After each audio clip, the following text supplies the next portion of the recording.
March madness begins. March is the craziest, most intense and happening month in 2025. We're going to have two eclipses. We're going to have Venus and Mercury going retrograde. We're going to have Neptune moving into Aries. Bam, bam, bam. Each one of those events is big astrological events. Put all five together, and I called it March Madness. So this is very important to watch, to be prepared. The layers will be shifting, the directions of our lives with eclipses, fated events get activated in our lives. With retrograde planets, we turn direction, we start changing how we feel, think, and feel about something. With eclipses, we totally derail the train onto another direction, basically. So, wow. And it's all happening in Aries, around the Aries area. But actually, to know specifically how this is going to affect you, you can, even if you're not looking at this video, you can just go to my transit calendar, personal transit calendar at astrolada.com, enter your birth details.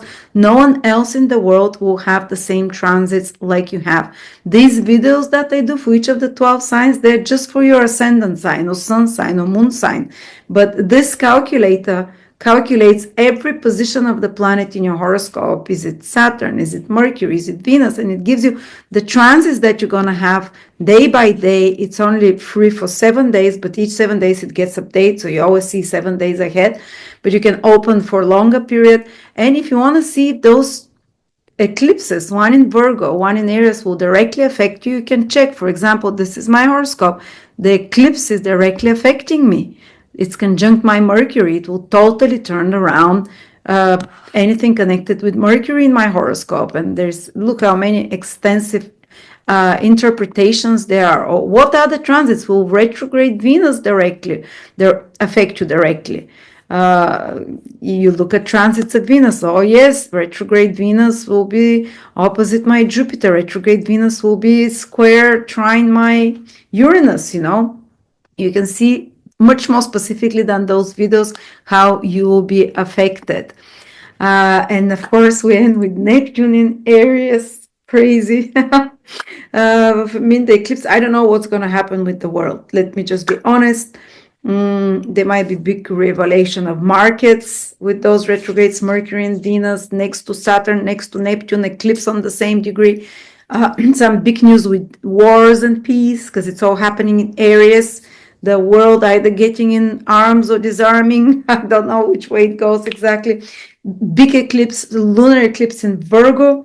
Virgo is the sign of the working class people, is the sign of the medical and hospital industries and the diseases as well. So where is going to hit us from?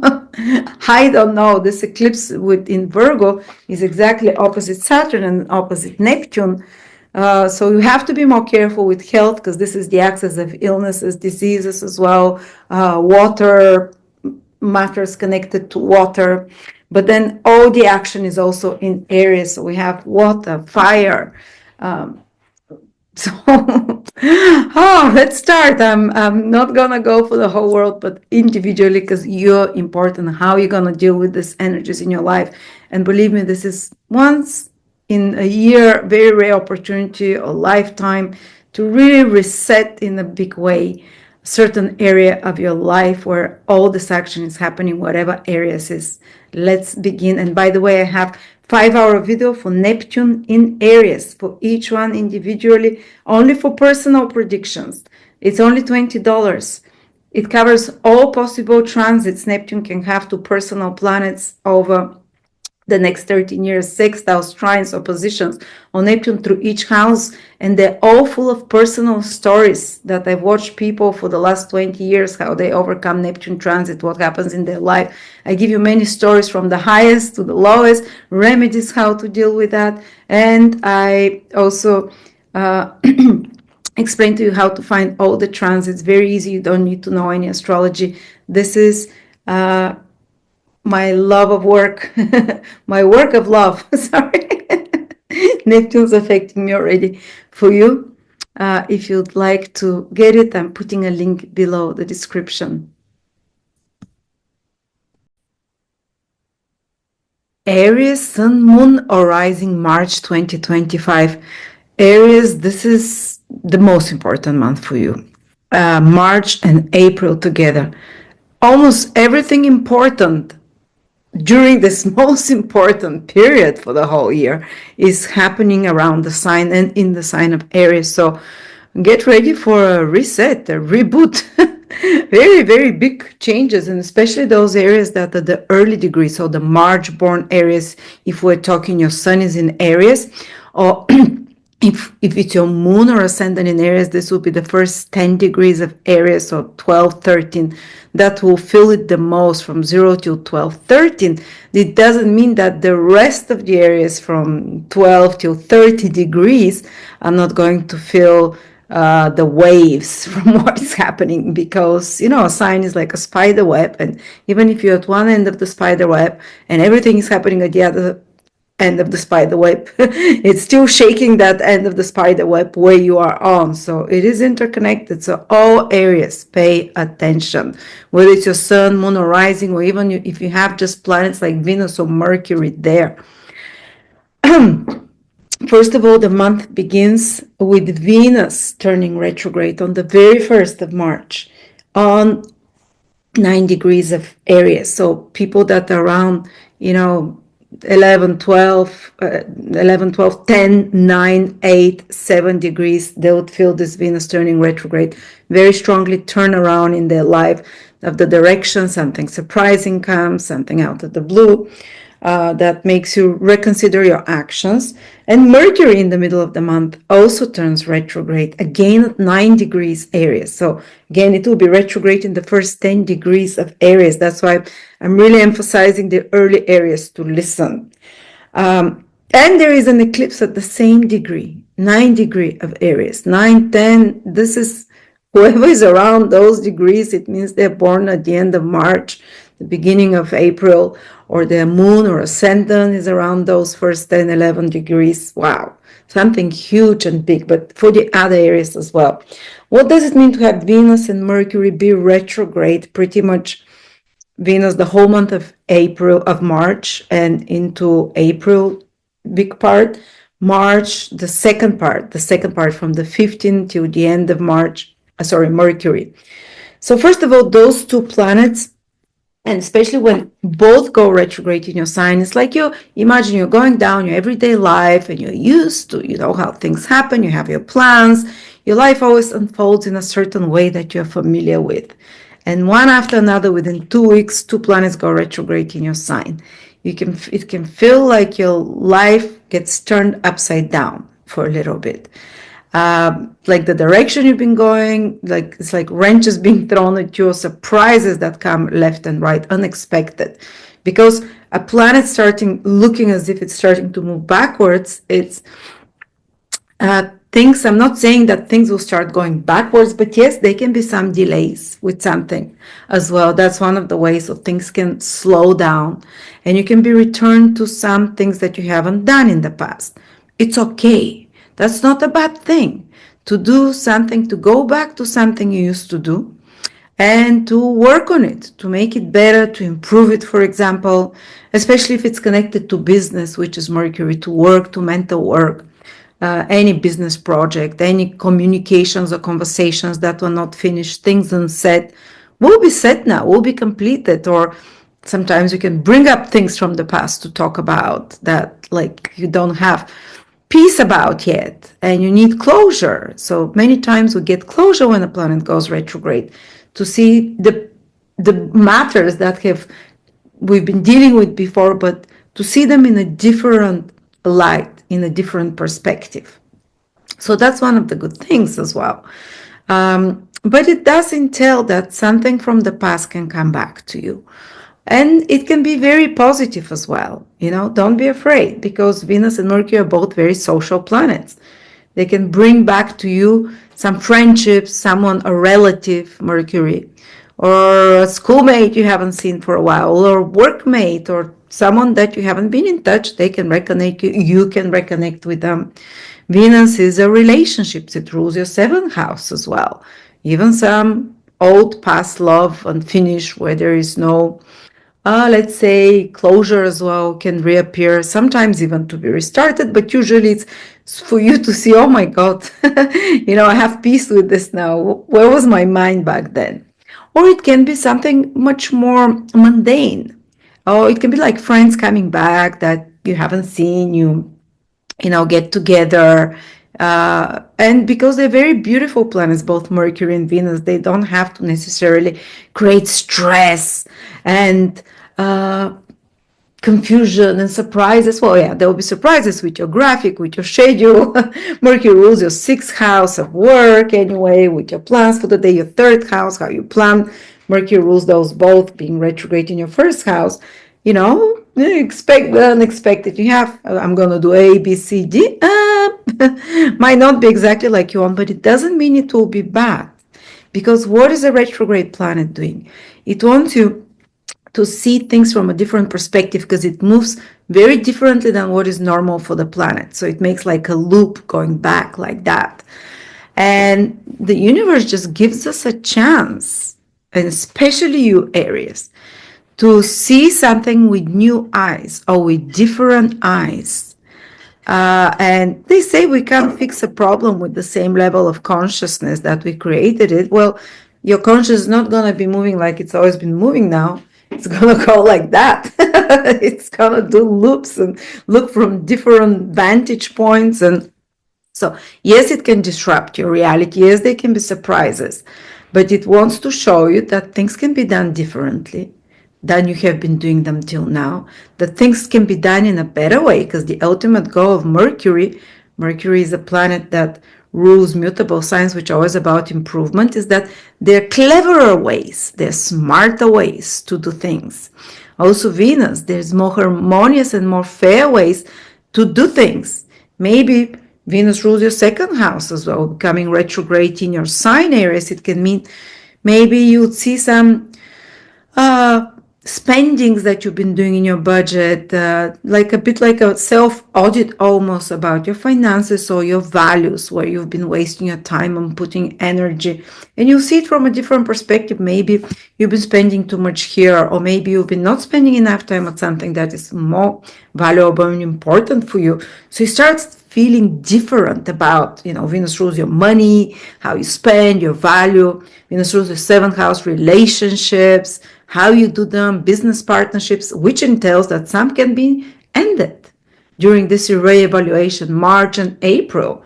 Some of them which you think they've been unfair, because Venus is very sensitive to something which is not unfair, and especially if they've been not valuing you correctly, or taking more of your money and time, your resources, which is the second house, because we combine the meaning of the seventh and second house, which Venus rules them both. You might become aware of those things. What is it that is wasting your resources? It might be a behavior that you do yourself, or it might be another person, and that you're giving your energy or not giving enough energy that actually you have overlooked that might be good for you, or someone that might be good for you, a business partner, someone to help you, collaborator. They might come back for you to actually see that they can be valuable in a different way to you. But yes, your values towards relationships, towards business partnerships, towards certain clients, which is all the seventh house and what Venus rules, can change, and you might change your own approach to such people. And it's not just marriage partner, the seventh house, but that's as well. It might change your attitude, or sometimes, as I said, some contracts can end, some relationships can be put on hold or revisited and re-agreed on in some ways, of the terms and conditions and what you're going to do, what am I going to do, what is fair. Because Venus ultimately wants to make everything, relationships and money in your case, because it rules those things, and values, and how you treat yourself, because it's in your first house. And how you take care of your body again, which is in your first house, wants to make it more balanced and harmonious. So it will show you a different way you can do things. So don't get frustrated if, you've had certain plans and they don't go out the same way, they don't happen the same way you expected, or like you always get them during that time. during normal times, because this March is not normal times. Venus retrograde, Mercury retrograde. So reevaluation of relationships, some changes there. Or you might reconnect with old partnerships and relationships. Your partner might start changing, or their reality might shift as well in some way. You might have to rethink your plans and schedules and graphics, which is Mercury, or you just might be working on project that is, business, Mercury, intellectual, whatever, a project of value and love, which is Venus, that you consider in some way that you have to edit it, fix it, update it, see that it can be done in a different way. And of course, when you've always wanted something to be in a certain way, now you have to change it, that can feel frustrating. But again, ultimately, wants to show you there is a better way, more beautiful way to do things. And you can use this energy to do Mercury, Venus retrograde, some spring cleaning, not just in your house, in your wardrobe, in your foods, how you eat, because it's again this reevaluation, changing things somehow. That second, Venus is rule of second, is food, is your possessions, is your environment. Mercury rules the third, is your social media re-examination. Mercury rules the third as well, your communications. But of course, you have to be careful with this Mercury retrograde, that you might not have, if you have omissions or things that you like you haven't secured your passwords well enough, like hacking and stuff. This can sometimes appear. Or you haven't taken good care of your devices. Something breaks down, or, sometimes because it's retrograde, what we haven't done correctly shown to us in the past, it's shown to us. If we've accumulated, Mercury rules your sixth house as well. If you might revise health habits and daily routines habits in some way, but which means that your normal routines and plans are thrown up in the air while you're re-examining, while you're trying to adjust to plan B and find plan C and D in this case. But because these are auspicious planets, both Venus and Mercury, by the time they finish their sojourn and retrograde in Aries, they'll go back after that into your 12th house in April, but then they'll come back in May into your sign. So by May, at certain time, maybe middle of May, end May, Venus and Mercury by that time, you can have much more fair finances, much more, you could have evaluated yourself financially in a better way, more worthy way, and you might have made more money than normal and positioned yourself in a more valuable way, because of Venus showing you retrograde, ruling your second house of money, showing you, wow, there's something here, I've been spending too much, or maybe I didn't invest in something that was an opportunity. You can do this in the next 2-3 months. And by the end of this process, you can have either financial more abundance, you can have maybe something that you invested before in can start paying dividends now as well. That's another way retrograde Venus ruling your second house in your first house can play out. Or you might be in a more fair relationship situations. You might have removed certain people that you consider more toxic, or that you consider that they're not giving, or you're not giving and receiving equally, or they might remove you from their life if you're not pulling your weight and if it's not mutually beneficial, because Venus wants it fair, just, or it's really, you might end up with improved relationships, improved schedules and routines and habits, and even daily habits. But you first go through some period of readjustment that can feel a bit chaotic during the seeing things differently, doing them differently for a bit. And of course, people say don't do like very drastic things with your appearance and so on. During Mercury Venus retrograde, you might go back to it when they turn direct after that. But you can make changes in your life, because at least during those retrograde periods, it shows you where things can be better, where things can be fairer, more balanced, where they can be more organized, better in a way. So ultimately, these are not malicious planets. These are auspicious, benefic, harmonious planets overall that are trying to help you correct your life. Yes, they can be stresses, like when I had Mercury retrograde in my first house, I found out things about someone who was helping me that was doing things that were not very nice and so on. So I had to change all my daily routines, habits, but ultimately that was the best thing because it gave me the power back of my business in my hands. So even if there's some shakeups during Mercury retrograde, if you think, oh, I won't be able to do it alone, but it's in your first house, you can do it alone or you can do it in a better way. Trust me. Don't let the frustration take away the gifts that Mercury and Venus retrograde have for you. Then we have two eclipses. One is on the 15th of March, and it's in your sixth house. And it's quite a tough one, even though it doesn't directly affect you, no direct aspect. But it's opposite Saturn and it's opposite Neptune. It's kind of like between a rock and a hard place, whatever feeling. And between a rock and an abyss, where do you go? So this eclipse, the lunar eclipse, it's in your sixth house. So again, we see the activation, just like we have activation for you, Aries, through Mercury being the ruler of your sixth house of health, daily routines, work, and habits, retrograde in your first house, really emphasizing you, making you rethink those things, change them some way. We have double emphasis this month because there is full moon eclipse. Eclipses are like double whammy energy, it's not just, normal full moon. And they bring more fated events, more potent, way more potent results. Full moon is about seeing the results of something, ending something, getting rewards for something, completing or losing something sometimes. And that might be on the positive side, truly, this month that you get rid of a bad habit, which is sixth house, is our health habits. Could it be, or some drug that you're addicted to, might be mental health drug or whatever that you're able to give up or see that you can do things differently. Or maybe some other health routine, and especially if you've been working, because full moons we see the results of previous actions. With eclipse in particular, you can be really rewarded if you've been working on your health in some way, exercising, changing something till now, and your diet, whatever. Your environment, Wi-Fi.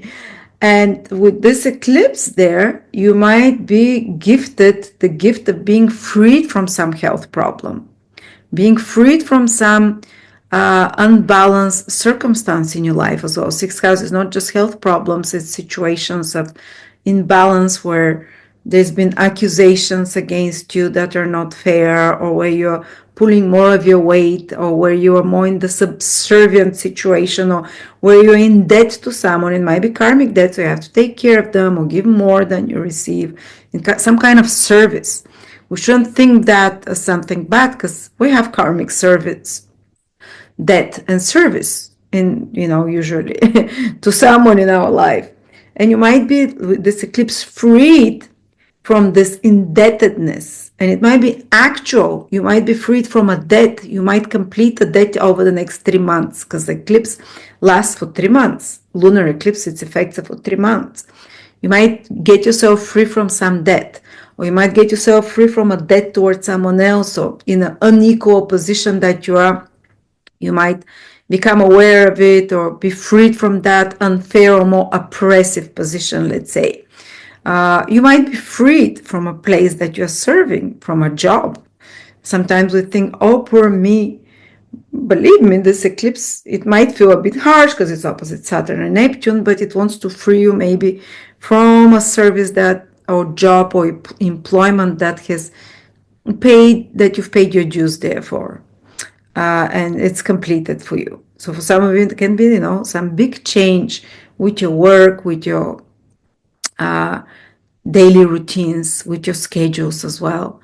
And on another positive way is that you might see the completion of a project you've been working on and be rewarded for the efforts. Yes, it's opposite Saturn, just means there's the need for extra efforts over the next 3 months, but that can signify that you're wrapping some project of service, of work that you've been doing.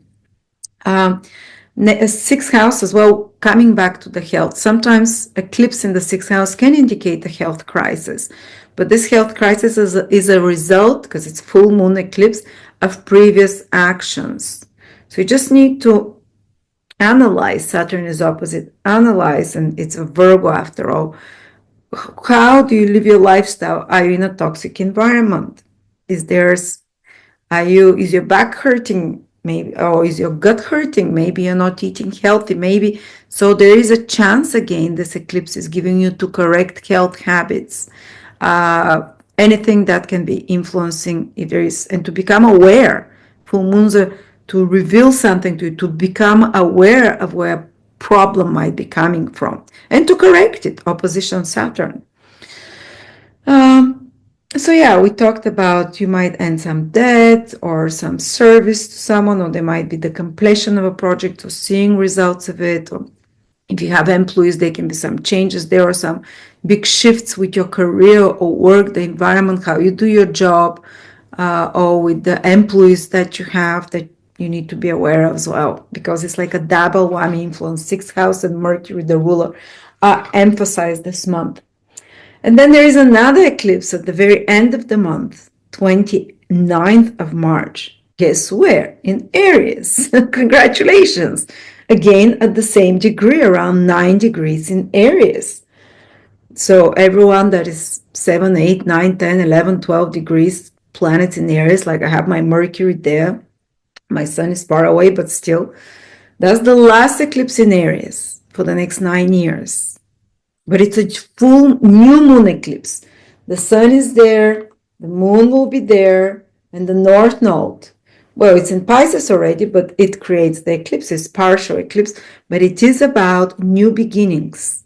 Powerful again, early Aries. As you see, first they're asked to do some revision pretty much most of March, to see things from a different perspective, to correct things, to eliminate things, because retrograde planets want to eliminate things that are Mercury and Venus that are not fair, that are not balanced, if the books are not balanced, or to make you aware of the things that are not perfect, or how can they be perfect.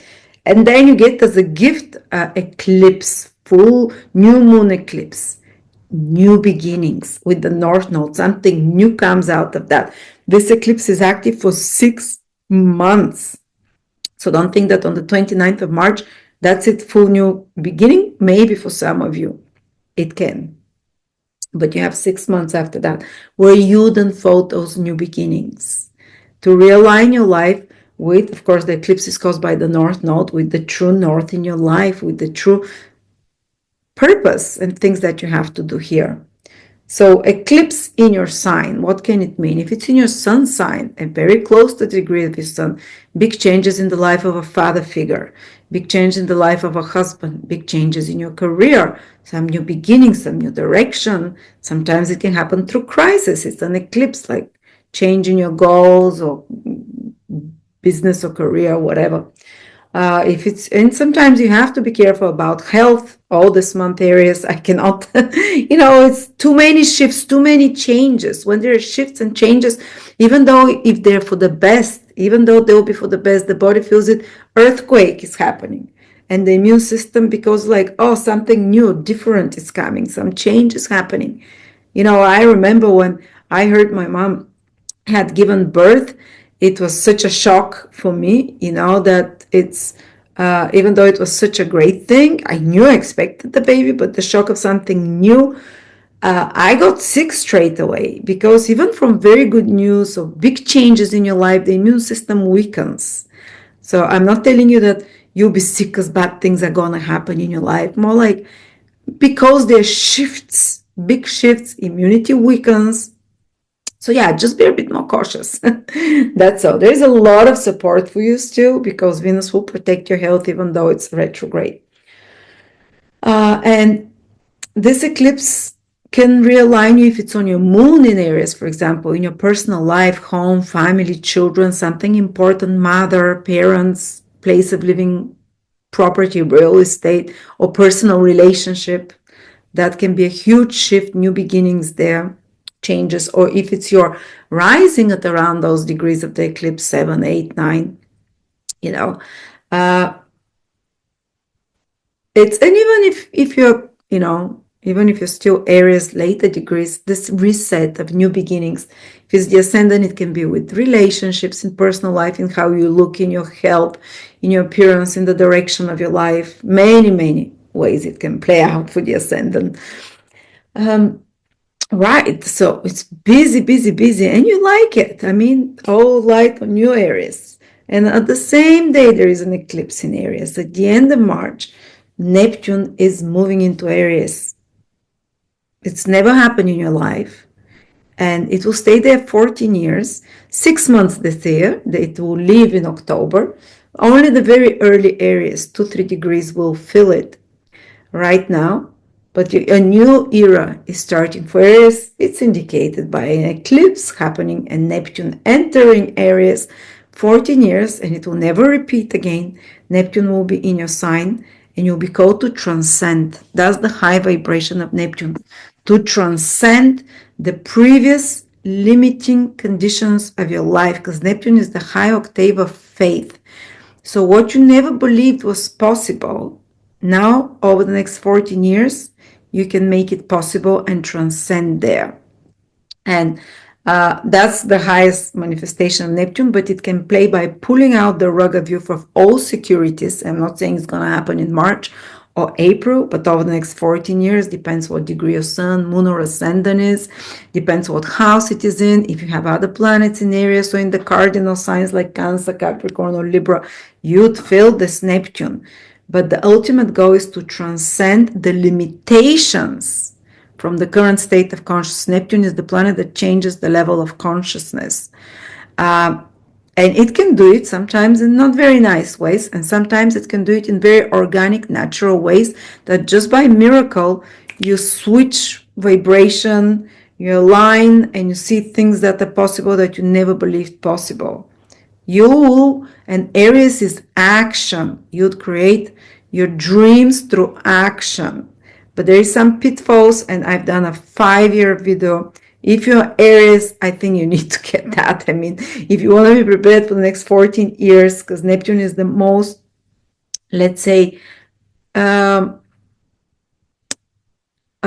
need a map to navigate it. And even with the map, I mean, if you have a map in a boat in the middle of the ocean, but you have no sails, okay, you kind of know where you may be going, but you still can't direct where it's going. So that's kind of what Neptune is.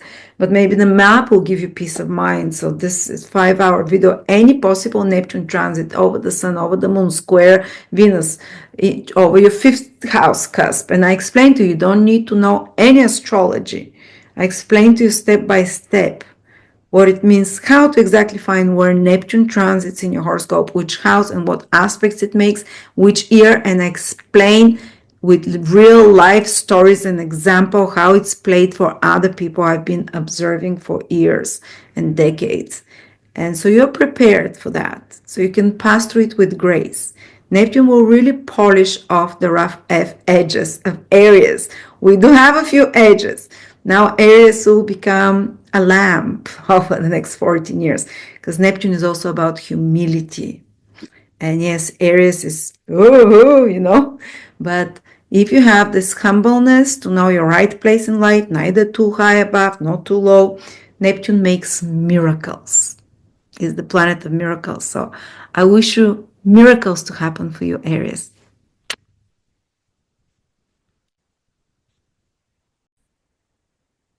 Taurus, Sun, Moon, or Rising, March 2025. Taurus, the month starts with Venus, your planet, turning retrograde. It happens once every 18 months that Venus turns retrograde, so you're kind of familiar with this energy.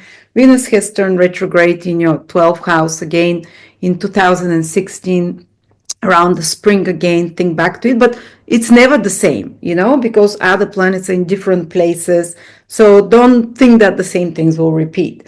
But it's your planet turns retrograde, so it's time for you to review some things from the past. So sometimes things can slow down then. Most of March, most of April, you just imagine you're heading towards some direction, you have a goal and a plan, and then you have to make a loop and turn back. You forgot something, you dropped something, you overlooked something. But the goal for Venus is for good, because Venus wants to make things more harmonious, more balanced, ultimately better for you. And Mercury turns retrograde in the middle of the month as well in your 12th house. So you're going to have 2 retrograde planets most of the month in your 12th house. Now, let's start with the bit more negative things. What can it be? Well, we can discover some secrets. 12th house is the things we don't see that stay behind our back. If you are here, Taurus, and you know, this is the normal way of moving, the 12th house is right behind your back. So Neptune and Mercury and Venus say, okay, there's something you missed, something that you didn't see. Maybe you did it because Venus is retrograde, that rules you. Maybe someone else did it because Mercury and Venus can also be other people in your life. I don't know, someone in family, or someone not a partner. Sorry, not partner, but something at your work, as Venus rules your 6th house, that you didn't complete, didn't finish, overlooked in some way, or that you come back and bring to life.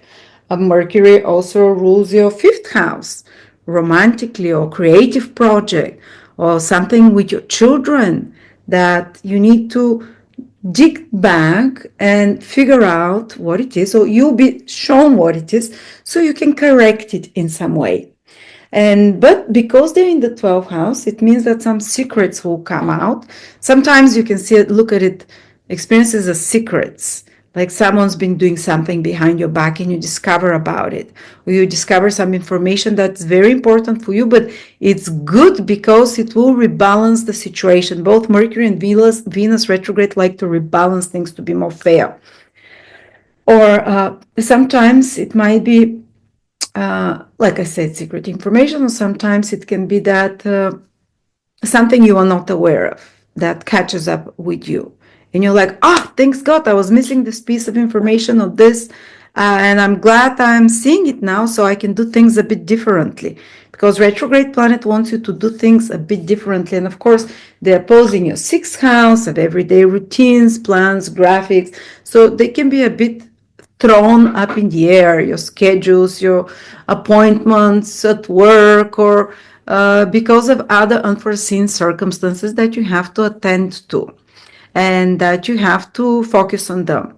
And 12th house, you know, it's good to do a research during that time, because it's very good when 12th house is about digging deep, researching, introspective, see things from a different perspective, examine them. And in April, and sometime in April, both planets will turn direct. Then you can implement those new findings or new ways that you've seen of doing things.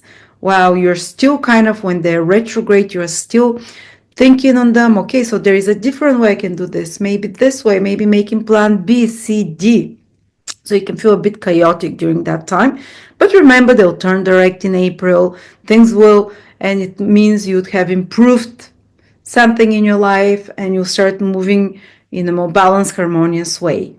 12th house is also expenses. So yes, there can be some expenses, and Mercury, that's retrograde, rules your 2nd house of finances, one of the financial houses. So it is possible for this to happen. But forewarned is forearmed as well. And this can be expenses that you're enjoying as well, because both planets are benefics, Venus and Mercury. So they might be on a holiday, that, because Mercury rules your 5th house, fun things, holidays, children, or that you want to make some, buy something. Mercury rules the 2nd house, something that you consider beautiful, valuable in some way. So that's how some of the expenses might come. It's not necessarily always to be a negative thing. Of course, we can't exclude that, but, I just want to show you that there is a good side to it. But, of course, I would advise you not to do some drastic financial changes in March. It's more a month to observe, to reconsider different plans and options, rather than jump into something brand new financially, for example, because there can be some losses and things that you're not fully seeing. But you can readjust other financial sides, balances. Plus, Jupiter is kind of keeping your financial situation, here because it's in your second house. Jupiter is a benefic. So even if things are going out, things are coming in. If money or resources are coming out, they're also coming in. So there is this revolving doors, and you might even want to give for charity. This is the willful involvement with the 12th house, where you give to someone in need, you give to someone that or a cause, or it doesn't always have to be money. It can be other resources like your skills, your talents, or advice, or that you give more now, because 12th house, its ultimate goal is about kind of giving back to others without expecting things to come back to us. It's charity. It's helping those that maybe helped us in a past lifetime in some way. So look at it as a karmic point. Yes, even if you lose something, sometimes when 12 house is accentuated, we can lose something, an object or whatever. Think of it, okay, I'm giving back karmically to someone that might need it more, or I'm rebalancing the karmic situation in some way. But again, as I said, it might be just spending on something new, like learning, like something you consider, Mercury is learning, or Venus is on luxury things, of enjoyable things, and so on. But yes, there is this also energy of secretness or something behind the scenes. There might be a past love. Mercury rules the fifth house ruler that secretly gets in touch with you in some way. Or there might be this thing of going back to foreign countries, because 12 houses, faraway places that you've been to, and going to visit them again, going to reconnect with friends or people that are in faraway places, or relatives. It can be sometimes Mercury. So yeah, that's another positive way it can play out. Let's focus on the positive.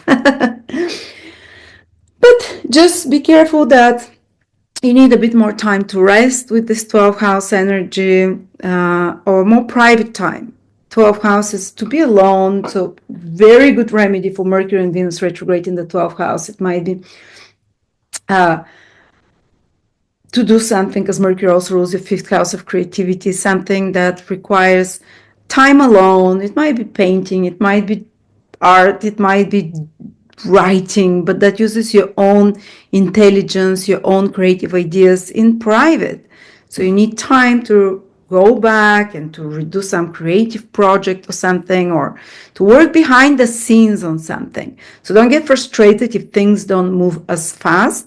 There is a reason for that, because maybe you'll be able to do it better. Maybe there is some missing piece of information that will help your projects and activities turn out to be, and even work projects, because Venus rules the sixth house of work, that will help you make it better. It's just, remember, it takes a couple of months for Venus to turn direct, Mercury as well. So towards April, the end, and May, you'll see the good results of why those delays happened, if there was such. And the missing information that comes to you. But yeah, for travel and visiting faraway places, of course, with Mercury retrograde travel, it's okay as long as you're going back to a place you've been to before, or something you've been planning for a while and you come back to it now. And the other important event is that there will be 2 eclipses. The first eclipse will be in your fifth house.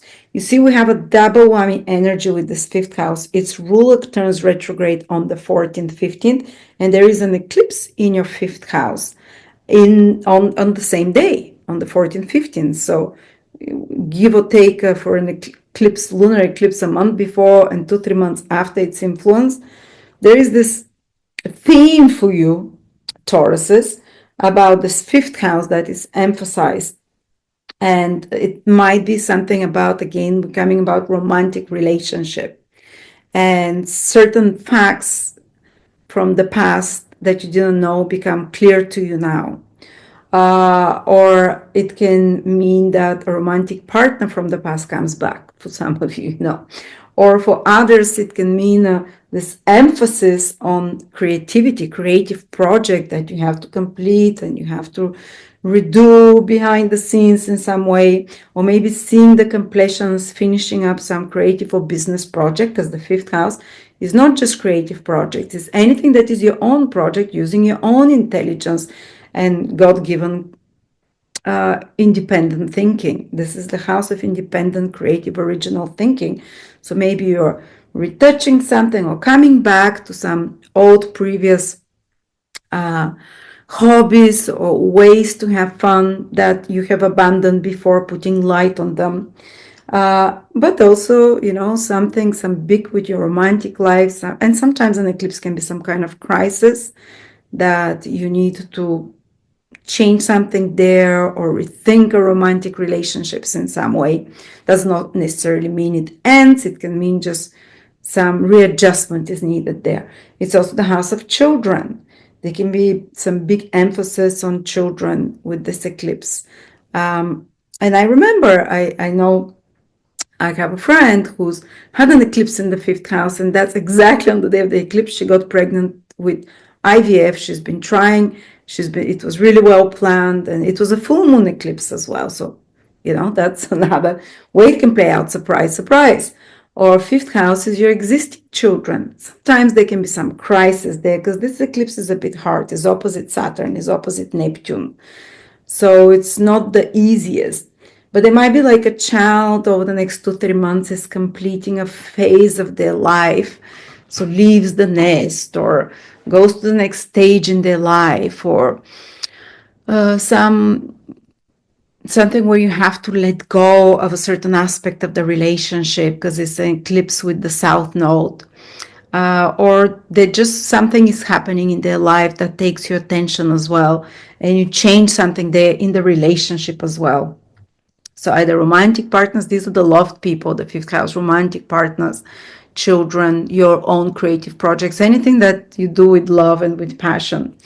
And holidays, again, there's this themes of holidays, of how you have fun.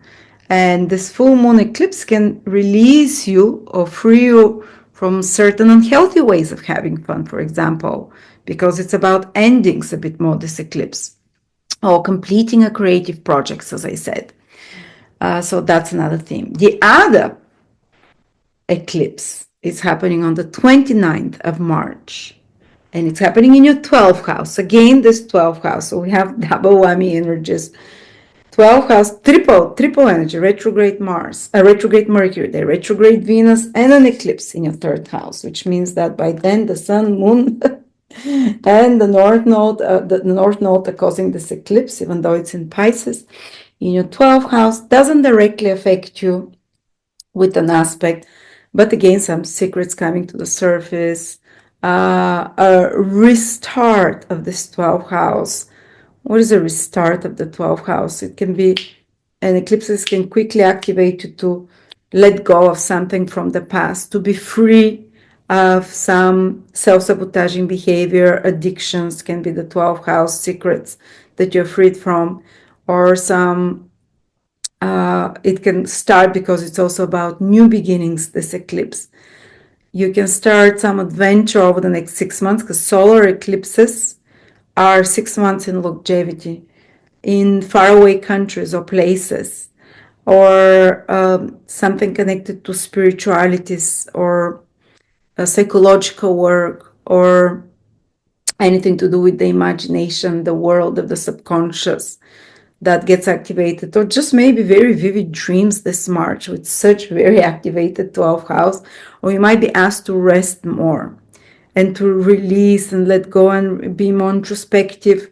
Don't worry, the energy will start coming back to you from the middle of April onwards, but it might be time now to slow down a little bit.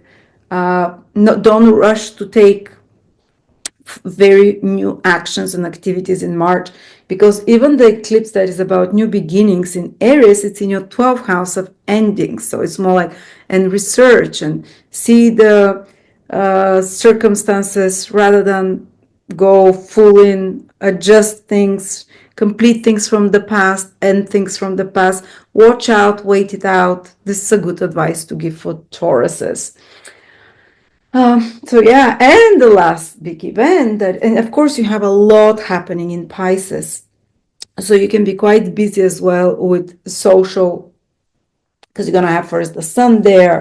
You're going to have Mercury, a big part as well. Saturn, Neptune, the North Node is there in your 11th house. So it becomes still very important, the 11th house, which is social contacts, communications with others in some way, very important developments connected to your long-term goals and projects. But again, there is this slowing down because of the other retrograde planets.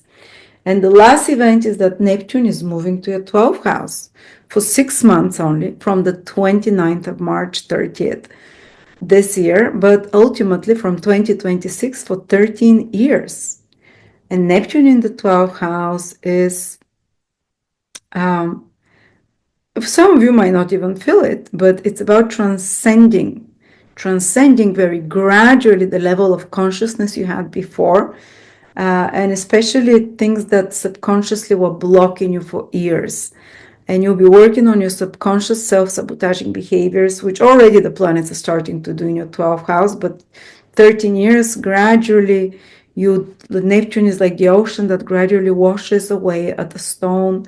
Like, it might not be suddenly that it breaks down the wall of the stone, gradually washes away. And 12th house is your past, even your past life habits and behaviors that are self-sabotaging. So we can be addictions, it can be unhealthy attachments of any sort that you don't even know why you're attached to this thing. Neptune can create a miracle there to transcend such circumstances. There is a lot more about Neptune in the 12th house, and my video, which is 5 hours about Neptune in Aries, will lead you for the next 13 years how to navigate Neptune, not just through the 12th house, but if you happen to have planets that Neptune will aspect by sextile, trines, this is when miracles happen with ease, or square, or opposition, or conjunction, where again God wants to pour his spirit of transcendence, but it can happen in a bit more challenging ways. And I lead you through remedies, how to handle it. You don't need to know any astrology. I give you examples of real life and people and how they overcame any transit from the sextile to the trine. And again, you don't need any astrology. I explain it for the novice, for absolutely every possible Neptune influence you can have in your life.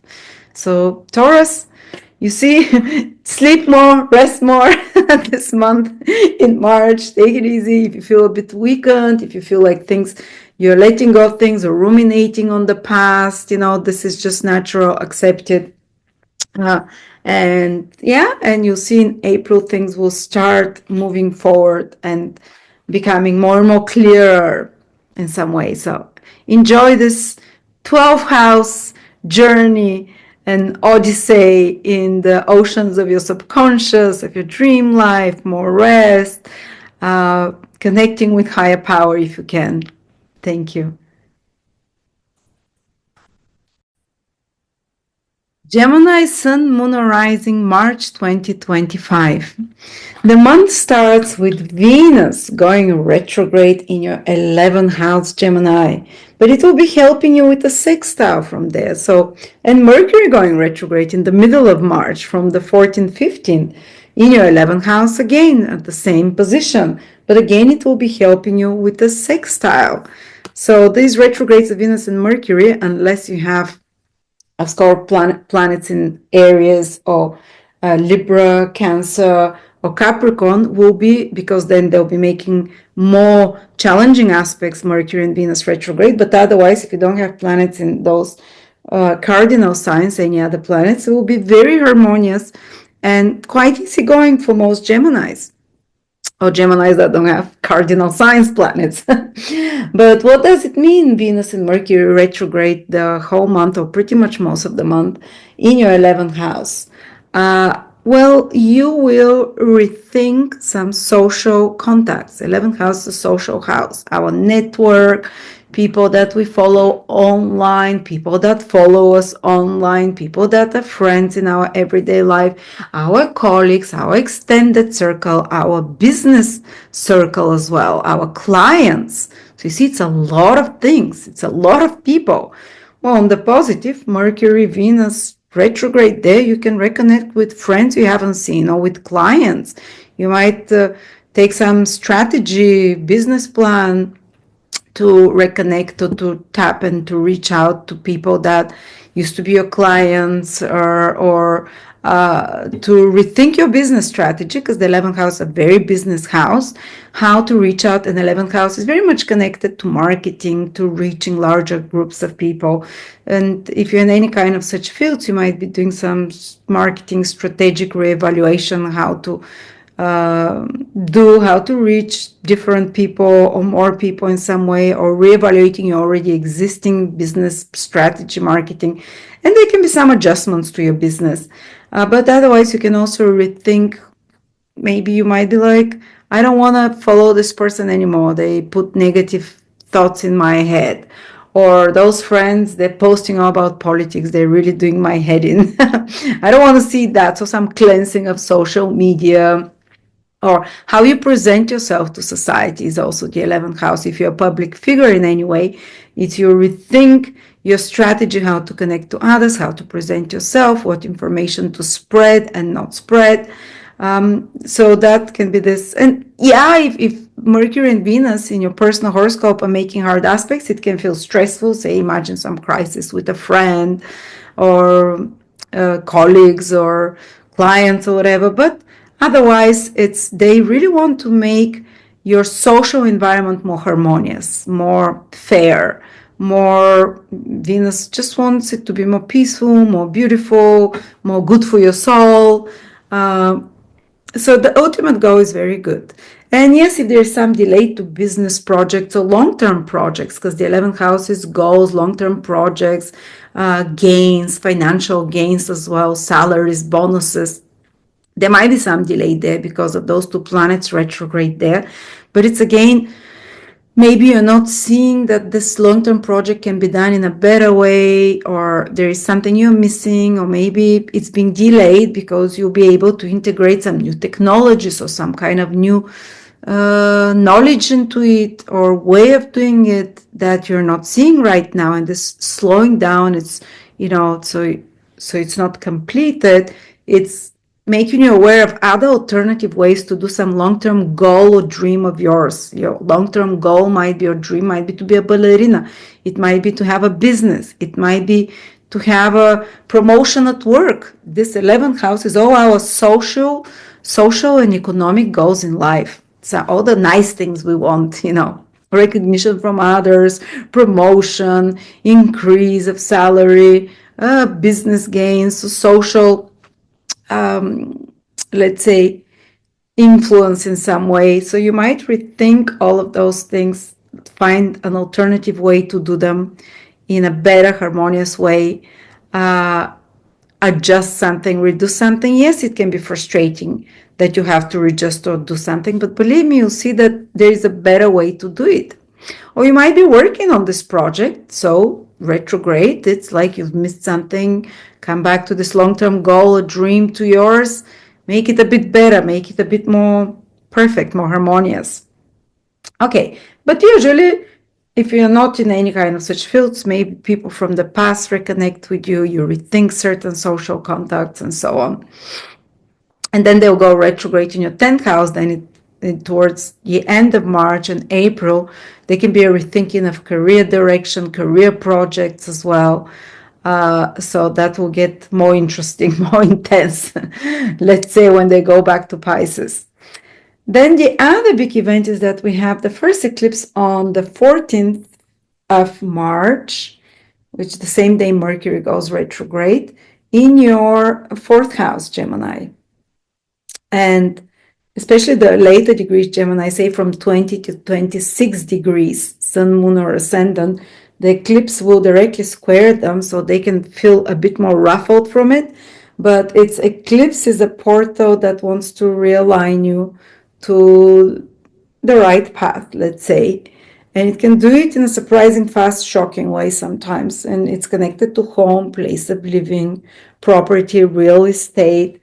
And so you can, for example, if you've been looking for a while, you can find the real estate or sell, or you might suddenly surprise you have to move out or do something in your house that needs attention, or with the family members. And actually, Mercury rules your fourth house. It also rules your first house, and it's going to be retrograde, becoming retrograde on the same day. There is an eclipse in your fourth house. So this double whammy energy of the fourth house, towards the middle of the month, where you have to pay attention to your personal needs, to some family member, to parents, or to something to do with property, real estate, land, something that can shift in a big way. We have a planet turning retrograde that rules this house and a big eclipse there. So yeah, it might be for better, or you might consider it like a crisis or a stressful situation, but the ultimate goal again will realign you to the right path of your needs psychologically, of your personal life, of where you're supposed to live, or the family members. So they can be like some surprise with family members or whatever, just something to look out, or some secret coming out, or some information about your childhood or early childhood, which is again the fourth house, that gets illuminated, some ancestral patterns, the parental patterns that you kind of become more introspective on, think about, and change over the next 3 months in some way, because of the eclipse is active for 3 months. It's kind of like a cleanse of the ancestral baggage here, that this full moon, which is about endings, completions, releasing, is with the south node, that it wants to do this cleansing of ancestral ties, connections to the past, of your childhood, maybe releasing, forgiving, maybe stopping a pattern that is repeated in your family or ancestors, or finding out what this pattern is, becoming clear about it. And again, on the material level, it's more with real estate, home, place of living. But don't forget, all the time, Jupiter is direct and visible in your first house, so there's so much protection on you no matter what is happening around the rest of the chart. There's another eclipse at the very end of the month on the 29th, again in your 11th house. You see how much it's pumping. This one is with the sun, so it's a solar eclipse with the moon, new beginnings, with the North Node, new beginnings. So first you do this reevaluation with the retrograde planets there of who you want in your life, your social environment, who you follow, who follows your clients or businesses, long-term goals and dreams that we talked about, or some corrections that you do. But then the solar eclipse, which is active for 6 months, starting from the end of the month or even the middle, tells you there'll be a new beginning there. So new friends can come over the next 6 months, new followers, new clients, new business strategies, new long-term goal plans and dreams, new membership to a society or a group of people that can in some way uplift you or help you achieve your social and economic goals. Because here in the 11th house, we don't do things alone. We need the opinions of others, we need the purchasing power of others, we need the approval of others, or the qualities and strength and support of others, like your colleagues or group of people, or social activism for some of you if you want to achieve a goal of, I don't know, save the oceans, or a goal of change political regimes, or you might be so the crisis there can also be with such people because of ideology, because of beliefs, because of 11 houses to do with your social affiliations, who you want to be part of it. But then there is a restart as well. And for some of you, it can this restart with the new moon eclipse can be like a new goal in life, new bonus that can appear, new source of income, because the 11th house is the income. First, you might rethink your current sources of income with Mercury and Venus retrograde there, and your financial gains, because it's a very financial house. And then over the next 6 months after that, this eclipse says there will be new ways to do things there, new ideas possibly. And of course, on the very last day of the month, on the 30th, something like that, Neptune is entering the 11th house again. Everything is happening in this 11th house, Gemini. Very visible house, very social house, but Neptune will stay there for 6 months this year. But after that, from 2026 for 13 years. So you'd only have once in a lifetime to have Neptune there in the 11th house. And you'll get a glimpse starting from April, let's say, into October 2025, what it is to have Neptune in the 11th. And what is the ultimate goal of Neptune? To transcend the limiting possibilities of that house. So you have certain ideas of what is possible to happen. We're talking about the 11th house, which is about your goals and dreams and how you can contribute to the world and the society and change the world. Maybe you think, oh, I can't change anything. What long-term goals and dreams? What do you mean? I'm in my 60s, want to retire or whatever. But Neptune comes there and makes the impossible possible. Gradually over 14 years, but Neptune is transcend your previous limiting state of beliefs, because Neptune is the planet of beliefs. And God wants to, for me, it's a higher vibration, not just a Venus of Jupiter, because it rules a Jupiterian sign, Pisces. So believe the unbelievable in regards to your goals and dreams in life. This is what Neptune will ultimately wants to do, and will ultimately wants you to transcend to a different social circle, to transcend to a more evolved spiritual social circle, and to contribute to the whole world and society in some way. When it's through the 11th house, it can give you a very important mission there to contribute to the whole world, to transcend your limiting beliefs about what is possible gainfully wise for you as well.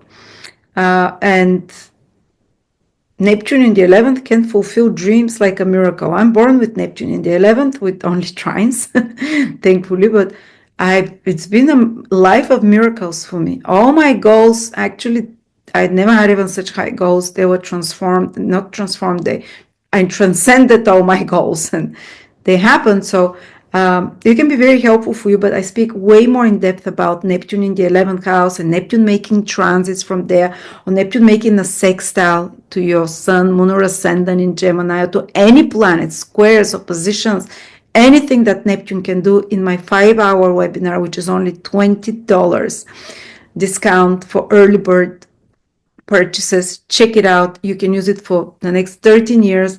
And you don't need to know any astrology. All you need to do is I'll explain to you how to see all the transits Neptune are gonna do for you. And there's no one that's not gonna feel Neptune. It will be either in a house for you and aspect sometimes 7, 8 planets over the next 14 years, sometimes 2 or 3 only, sometimes harmonious, sometimes not so many harmonious transits. And I give you real life examples, what has happened to people, what to expect, remedies, how to deal with it, how to be prepared, how to make the best of it. So Neptune can make its magic in your 11th house to fulfill your dreams and wishes. Because what is Neptune after all? It's a planet of dreams, going into a house of dreams, but not dreams where you sleep, but dream of something that will benefit many, that will help many, that will transform your life and social and economic status. So enjoy. May the miracles start happening for you. Cancer, Sun, Moon, Rising, March 2025. Cancer, Mars is already moving direct in your sign, so it's not as frustrating anymore. It tends to, when it starts moving direct, to give you more energy, even though you might still be reactive, get easily triggered. But you can move mountains because Mars rules your 10th house of achievements of career. It's moving direct, but it is going this month to have, you're going to have 2 retrograde planets in your 10th house. So the rule of the 10th house, Mars, is in your sign, wants you to move ahead, to get ahead with your plans. But here we get 2 planets turn retrograde. First Venus on the 1st of April, then Mercury on the 14th of, March. On the 14th of March, in the middle of the March, turn retrograde in your 10th house. So you still can't go full steam ahead, but your big reevaluation, because the 10th house is the second most important house after the first. So you see, for you, like the major players are Everything is happening basically on the most important houses. The first house, your personal initiative. So you will take some personal initiative to change in a way, in a big way, your life in some way. Because Mars is moving direct, you don't feel your hands are tied anymore to make changes, but you're rethinking here in a big way, even your status. When two retrograde planets in the 10th house, someone can rethink their marriage, someone can rethink their career, someone can rethink the whole direction of their life. Because the 10th house is, our highest inspiration. It's the highest position here, what we're striving to, how we see our life going, all the actions in the world, the karmas, the actions that we do. So it's like a big turn of course and direction for some of you, especially the earlier born cancers, those that are June cancers, or those who, if your rising is Cancer or moon is in Cancer, the first 11, 12 degrees of Cancer, for them, some of the biggest shifts can happen. The first 10, 11, 12 degrees. And it's like a turnaround, but even for later Cancers, don't think you might be immune. That's not bad though, because these are two good planets that are turning retrograde in your 10th house. So the changes you can do with your career, with your social status, with the direction of your life overall, even though for a little bit it can feel chaotic and scary, but they're ultimately for good. So you can fulfill truly a mission in life, and the things to fulfill the 10th house is the house of our mission. If you're not aligned to whatever is not aligned to fulfilling this mission, is it a person? Is it a marriage? Is it a relationship? Is it a job? Is it a career? Is it a life circumstance that you're stuck in because you're used to the social status quo that you have? Because this is also the 10th house, the status quo, well, you're more willing to break the mold now and to rethink and to question, will I stay in this situation? Do I want to be there? It's like there is this big rethinking period most of March that is happening in big part of April as well. So don't... for some of you might be a bit shocking, surprising, your plans, or might be thrown off, but also a lot of positive surprises, because Mercury and Venus in the 10th house really want to realign you to the right mission and path. Also, it might play out more mundane, like in your career, you might have some changes there, changes of boss or changing of the administration or the structure, which is the 10th house, that you're rethinking or redoing, or managers are redoing in some way, or changing of managers, or some shifts there. Or if you're your own boss, you might be, or thinking, working more independently. The 10th house is your own executive decisions and projects and career and reputation, that you're rethinking, how do I want to do it? Maybe you're working on some project and it gets a bit delayed, but only because Mercury and Venus want to show you that there is a more harmonious way to do this project. There's something you're missing out that you can incorporate that will make it even better, or that you missed out that the project was not gonna work without. So this use March and even April for such things. Complete an unfinished project, come back and revive an old career project. Or for some of you, if maybe you applied for a job a year ago or a few months, you didn't hear back, you can hear back now about this job, or an old job opportunity can come back to you. Or like sometimes when I've had Mercury or Venus retrograde in the 10th, I'll take an old project I've had, I'll give it a facelift, correct it, make it better, improve it. Or if I've been working already on some project, this will be when I'll be editing it. Yes, it's slowed down, but I'm preparing it. And then when they start moving direct, I'll end up truly, without trying, this will be when I'll be ready to release this project. So maybe towards middle of April, May. If there's some delays in your careers, they'll start giving results, and you'll see, I'm glad that you say to yourself, I'm glad that those delays happen, or that I saw that there is an alternative way to do it, so I can change, so I can improve it. But yes, some of you might rethink, do I want to be in this job? Do I want to be in this career track? Do I want to do this? Or not necessarily changing the whole career, but changing a certain aspect of it, or how you do things there.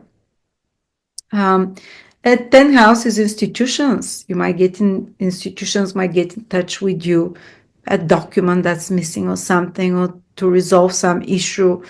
But again, it can be for very good at the end, because when Mercury and Venus turn direct, they're both benefics. So towards the end of April, you might see the good results of connecting with those institutions or authority figures. You might reconnect with parents or parental figures, the 10th house. There might be some shifts in the life of parents or authority figures around you as well, with Mercury and Venus retrograde there. And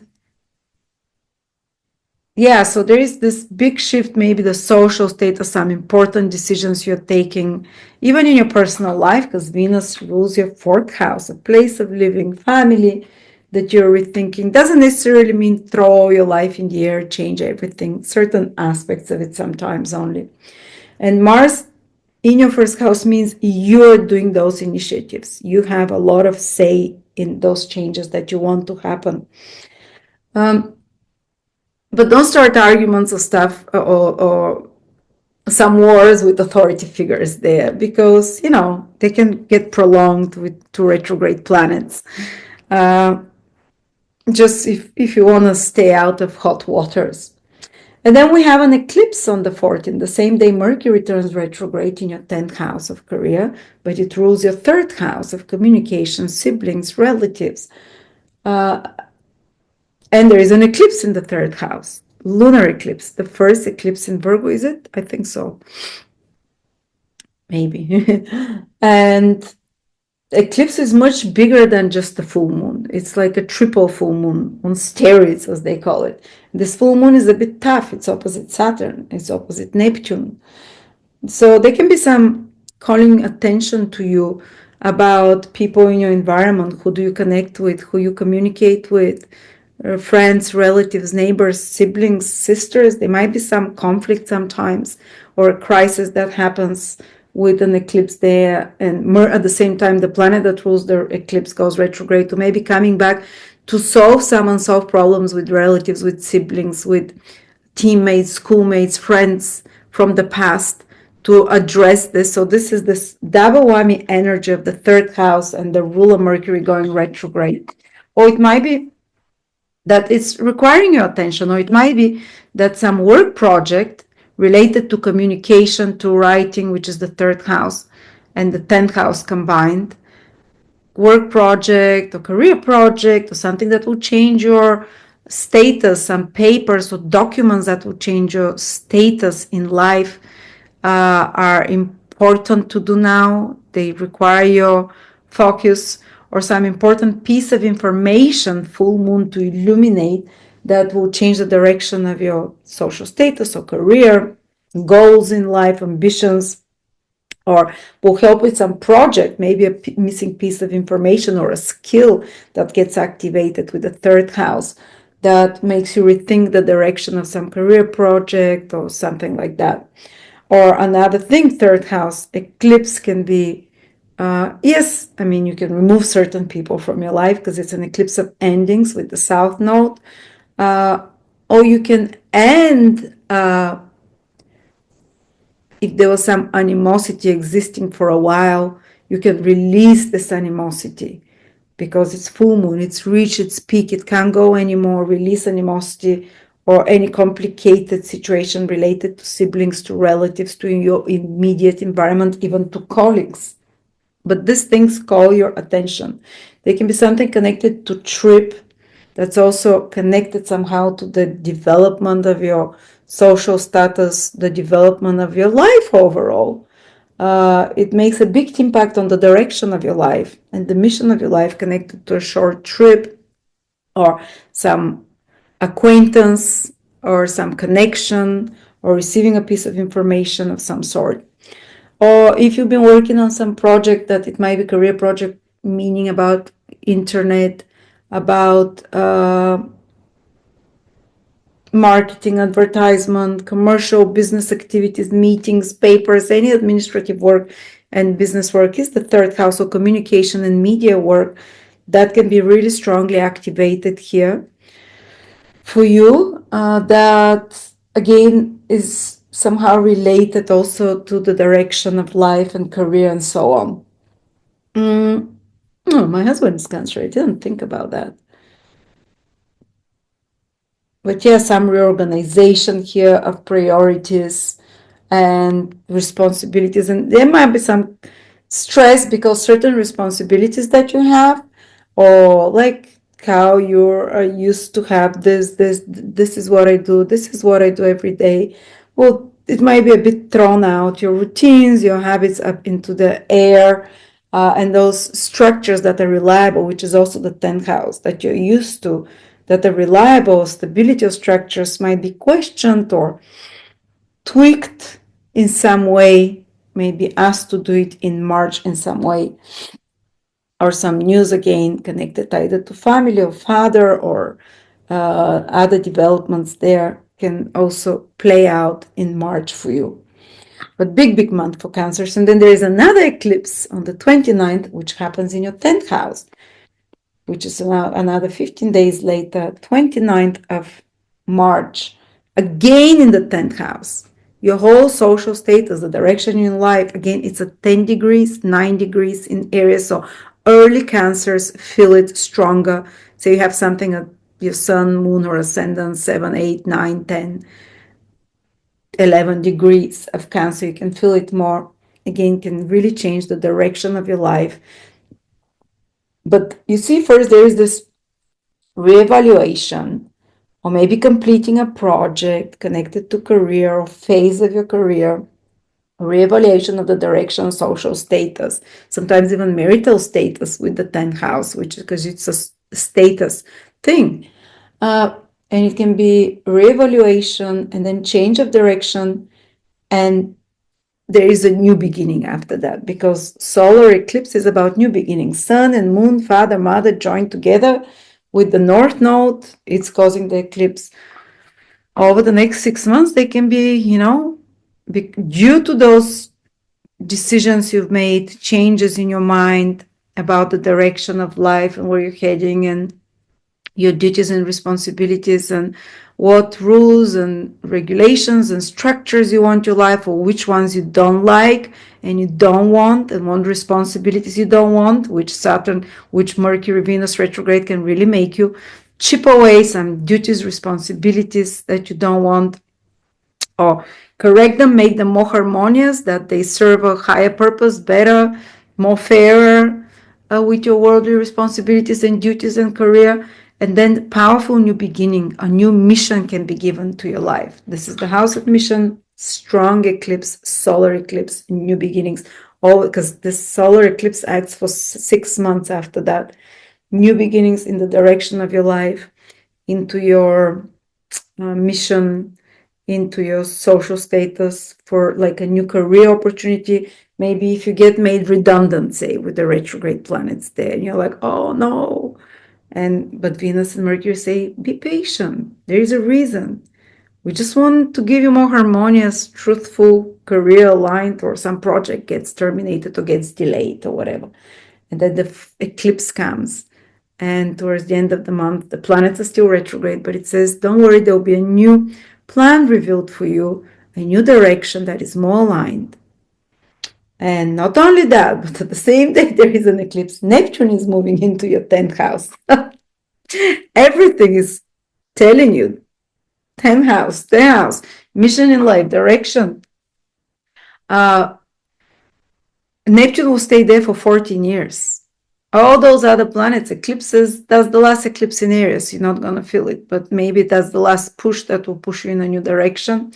But Neptune will stay there for 14 years. This year, only 6 months to October, but you'll get to dip your toe in what it feels like to have Neptune in the 10th house. Only the very early Cancers, born maybe 23rd, 24th, 25th of June can feel it, or the first 2-3 degrees of Aries, Cancer rising or moon. But still, Neptune is in the 10th house for all Cancers from the April, pretty much. And what does Neptune want to do? Ultimate goal, transcend the circumstances of the house it is transiting in. It doesn't happen overnight. It's a gradual, slow process. And I can tell you specifically the years Neptune will do this for you, knowing You know, if you take my course on Neptune in Aries, I tell you which year exactly. It's only $20. It's 5 hours of information about Neptune in Aries. That is personal astrology. No world predictions, just for you. Your career, your love life, where is Neptune gonna aspect you? You might be Sun in Cancer, but Neptune might be transiting your 7th house, not the 7th house from your ascendant. From your Sun, definitely the 10th house. And I explained to you, you don't need to know any astrology where Neptune will be transiting for you. Plus, is it going to square your Sun? When? Or your Moon or your Ascendant? Which year exactly? What to expect? Is Neptune going to make a trine to your Venus? Romantic love out of the blue. Maybe it's going to make a opposition to your Moon. What does it mean with personal life stories, examples?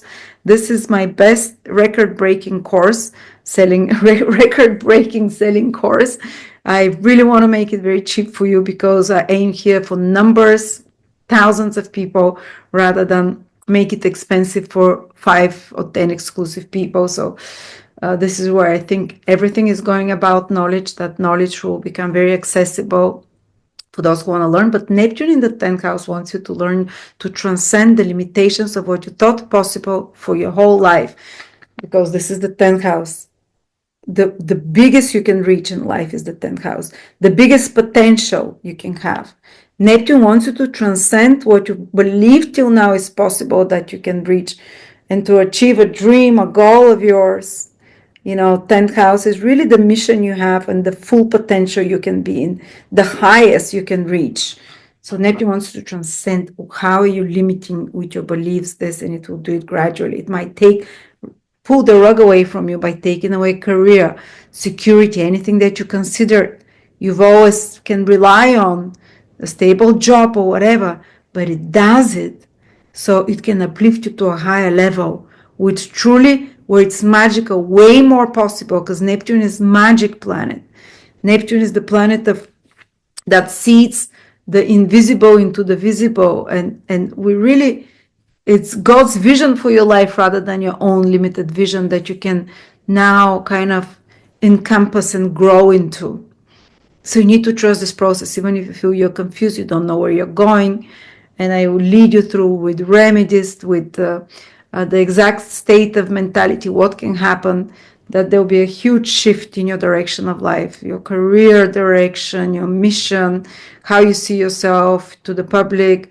And it might be magical. It might be much more magical than you expected, because Neptune is truly magical planet. Thank you. So may the magic start manifesting in your life. Leo, Sun, Moon, Rising, March 2025. Leo, the month starts with Venus turning retrograde in your 9th house. Actually, Mercury will turn retrograde there as well. There will be an eclipse in your 9th house as well. And Mercury will enter your 9th house all gradually throughout March. So all eyes, all focus on this 9th house, not just in March, but for quite a while ahead as well. And the good news is that the 9th house, Aries, is making a trine to Leo, the most harmonious aspect. So all those big events happening there will have a strengthening influence for you, a harmonious influence, even if changes are coming into your life, if those planets are making some hard aspects there to personal planets. Say you might have something in Libra or in Cancer or Capricorn or in Aries itself. So these are the more difficult aspects. But despite of it, because generally the 9th house is the luckiest, most auspicious house for any sign. So for you, the sign Aries is very lucky and auspicious overall. It will make trine towards you. It will be for the best, for the strengthening of who you are, for because it's a self house. The 1st house, the 5th, and the 9th houses, it's a triad of self. So becoming more is a Dharma house. Dharma is what? Becoming more of who you're supposed to be, unfolding more of your inner potential. 9th house, all this energy is about self-improvement and growing into a bigger version of yourself, into a higher version of yourself. The ninth house, the first house is the egoic self, personal interests and so on. And the ninth house, when we reach to it, is really the higher self. So you will be given an opportunity of gradual unfolding of the potentials of your higher self, of the fuller vision that God has for you. But let's start first with the retrograde planet. So I wanted to give you a bigger perspective. So even if there is some disruptions in March and in April with the eclipses, with the retrograde planets, that you know that you're in the process of becoming a bigger version of yourself, a more aligned to your Dharma. Dharma is your purpose in life. Dharma is what your soul really came here to do, that will feel most inspired and joyful and connected to source when it's doing in a way that it's being. All those self-help books, they are considered ninth house energy to transcend to a bigger version of yourself. So all the planets are working in that direction for you. Remember, even if there are disruptions. So Venus first goes retrograde on the 1st, and then on the 14th of March, Mercury also goes retrograde in the ninth house. They can be reevaluation of your beliefs, what you consider has always been truth, or what you've always relied on. Oh, this is how the world is, this is my worldview. It can be shaken a bit, that suddenly you discover certain information or knowledge or realization that you are not aware of before, that makes you start doubting the role models you had, because ninth house rules those as well, the teachers you followed, the beliefs, the religions that you had, the worldview, all of that. And Mercury rules your second house. Maybe you believe till now money doesn't grow on trees, or something else connected to money, or money is limited, or money is I don't have to work hard. There'll be a correction of those beliefs connected to money and resources. With Mercury retrograde there, Mercury also rules your 11th house of friendships. They can be a correction of the people in the social circle you associate with, which might be dragging down your vibrations, and they're not aligned energetically to the higher version of yourself that you can be. And you can rethink, maybe I won't follow those people, because 11th house is who you follow, or who follows you on social media, or your clients or your friends, who you associate energetically with around you. What social groups, what political affiliations. They can be a rethinking, especially on ideological basis. Why am I affiliated with those people or with those groups? Maybe I shouldn't, or maybe you've overlooked the person in your life, and they can actually be good karma for you, and you'd get to recognize this person that you've overlooked now, because Mercury rules 11th house of other people, friendships. Venus also rules being retrograde, another social house for you. People in your everyday lives, relatives, siblings, co-workers, teammates, people again you connect through social media, or you go to coffee with, or the moms you chat with on when you go and pick up your kid from school.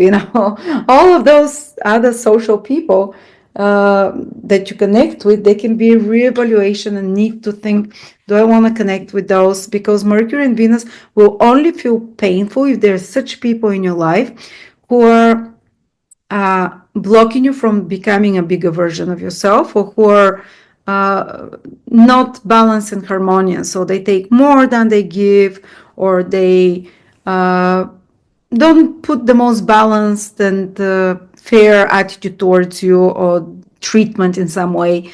And you can really see it from a higher perspective now and recognize who they are, clean up a bit that mess, or rethink certain relationships. But also it can mean that some people that you've overlooked in your environment, as I said, in your social connections, they can come back to connect with you, or you can connect with them and find very valuable qualities in them that helps you grow as a person as well. So they can be positive reconnections with people that can contribute to your growth, to your vision for the future as well, to a better version of yourself.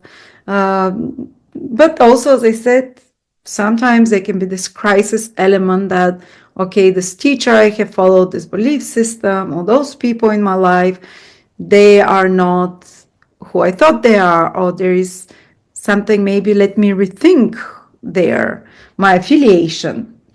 But it's all very much based on ideological belief systems. And yeah, be careful about stressful situations, about your political views, your spiritual views. You might have to retract back if you've been pouring down other people's throat what you believe is right and truthful and wrong, because the ninth house is morality, ethics.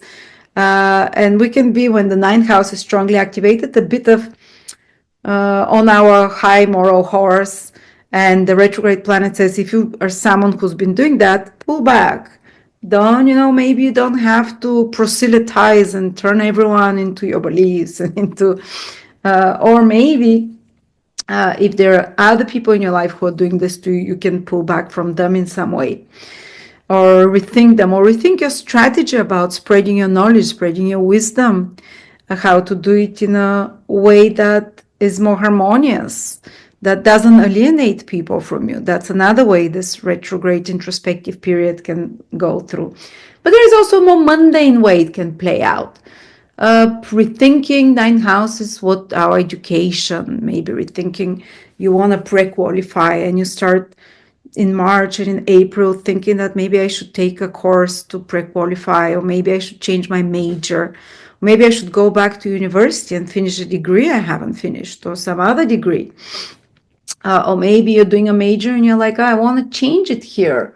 Or maybe retake an exam. That's another way. But definitely there's some big emphasis on maybe something you missed in your education and in your personal upgrade through knowledge, that the universe now reminds you or shows you what it is you missed and helps you fill in the gaps with some crash course, with some maybe going back to some knowledge and studies that you've done before. Maybe you used to do manifestations and visualizations and such other self-growth and expansion of the horizon practices, but you've forgotten about it, and you can come back to them.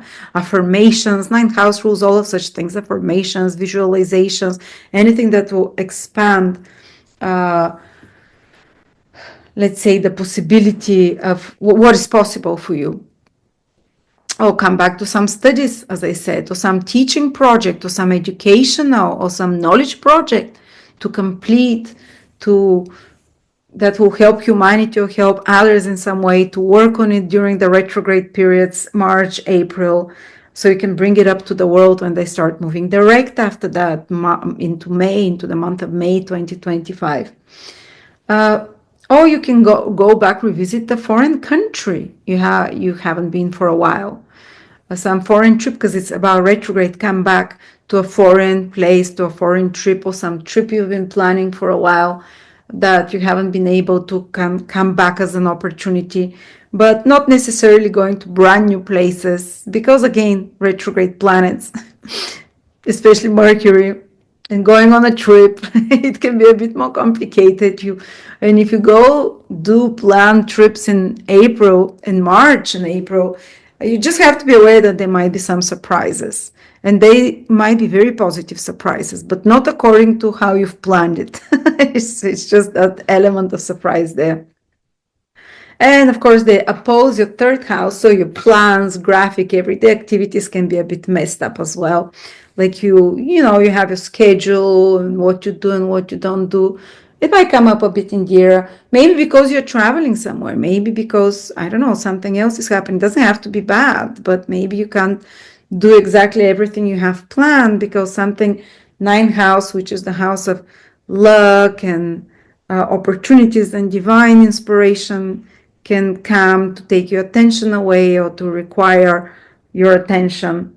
It doesn't necessarily mean something bad will happen, Ninth house is also the house of, okay, we said foreign travel, studies, self-improvement, very big focus there, legal matters, of relocation to foreign places, papers, documents, visas. You might be working on correcting or doing the details of some such project whether it's educational, whether it's visa, whether it's travel things that might get delayed, or you might have to fix something, give certain, for legal matters, certain documents that are missing, arranging some legal matters in some ways. But these are two positive planets, so it can help you put in order such matters with the law, with the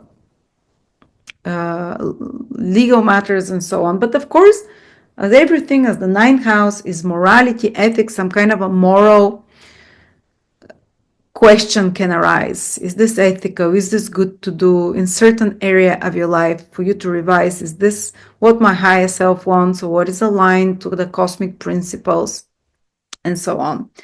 But definitely a stronger connection to the forces of God, to the higher powers in some way, because those planets are very strong. Even retrograde, they're much closer to Earth. Some good, it can unlock some good fortune from before as well. Ninth house is fortune, luck. It can be unlocked as well, or some information that comes to you.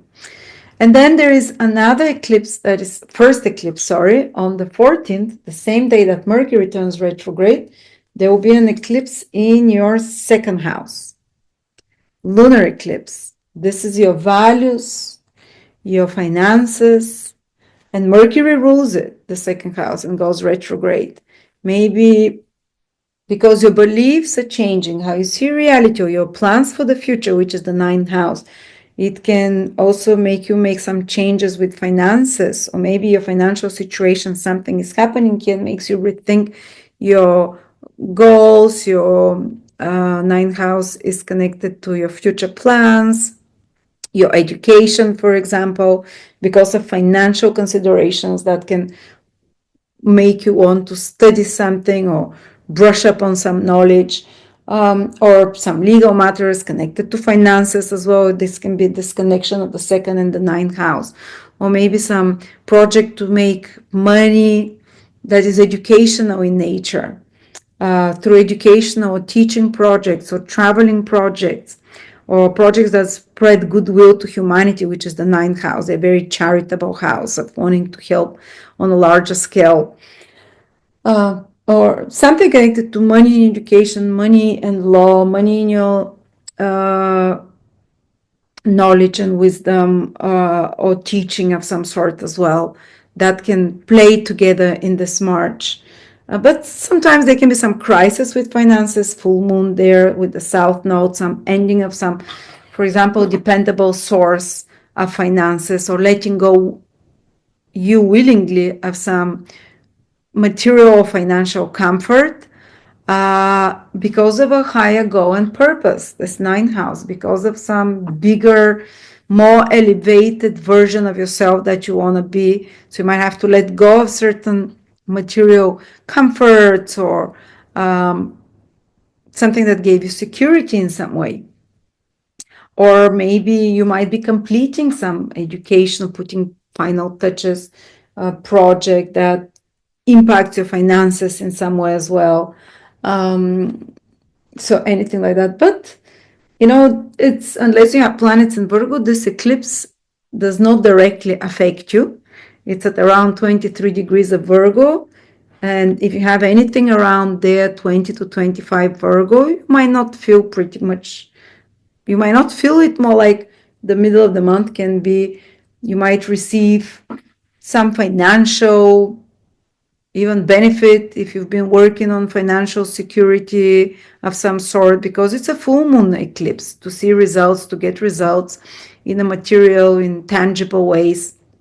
But this eclipse is with the south node, so there is the possibility of something also giving up something, releasing something as well, or some material obligation, releasing it in some way. And of course, the second house is food, how we eat, the teeth. Be careful about crisis there, with, but it will be easy if you want to let go of certain food groups. So you might want to reduce meat or dairy or sugar or whatever. And it will be much easier with an eclipse in your second house, full moon eclipse, to release, to let go of some eating habits that are not so good for you. much easier, like the planets help in that direction, or especially if it aligns to a higher spiritual version of yourself or plan and vision for yourself. So I'm going to stop eating so I can be the fuller version of more aligned to my divine self, or I'm not going to eat meat because of some ideological beliefs or whatever. But somehow also your beliefs will strongly are connected to your finances. The more you believe it's possible, the more you work on reprogramming your mind, the more your financial situation can by miracle be changed in some way. Then there is another eclipse. This eclipse is again in your ninth house on the 29th of March.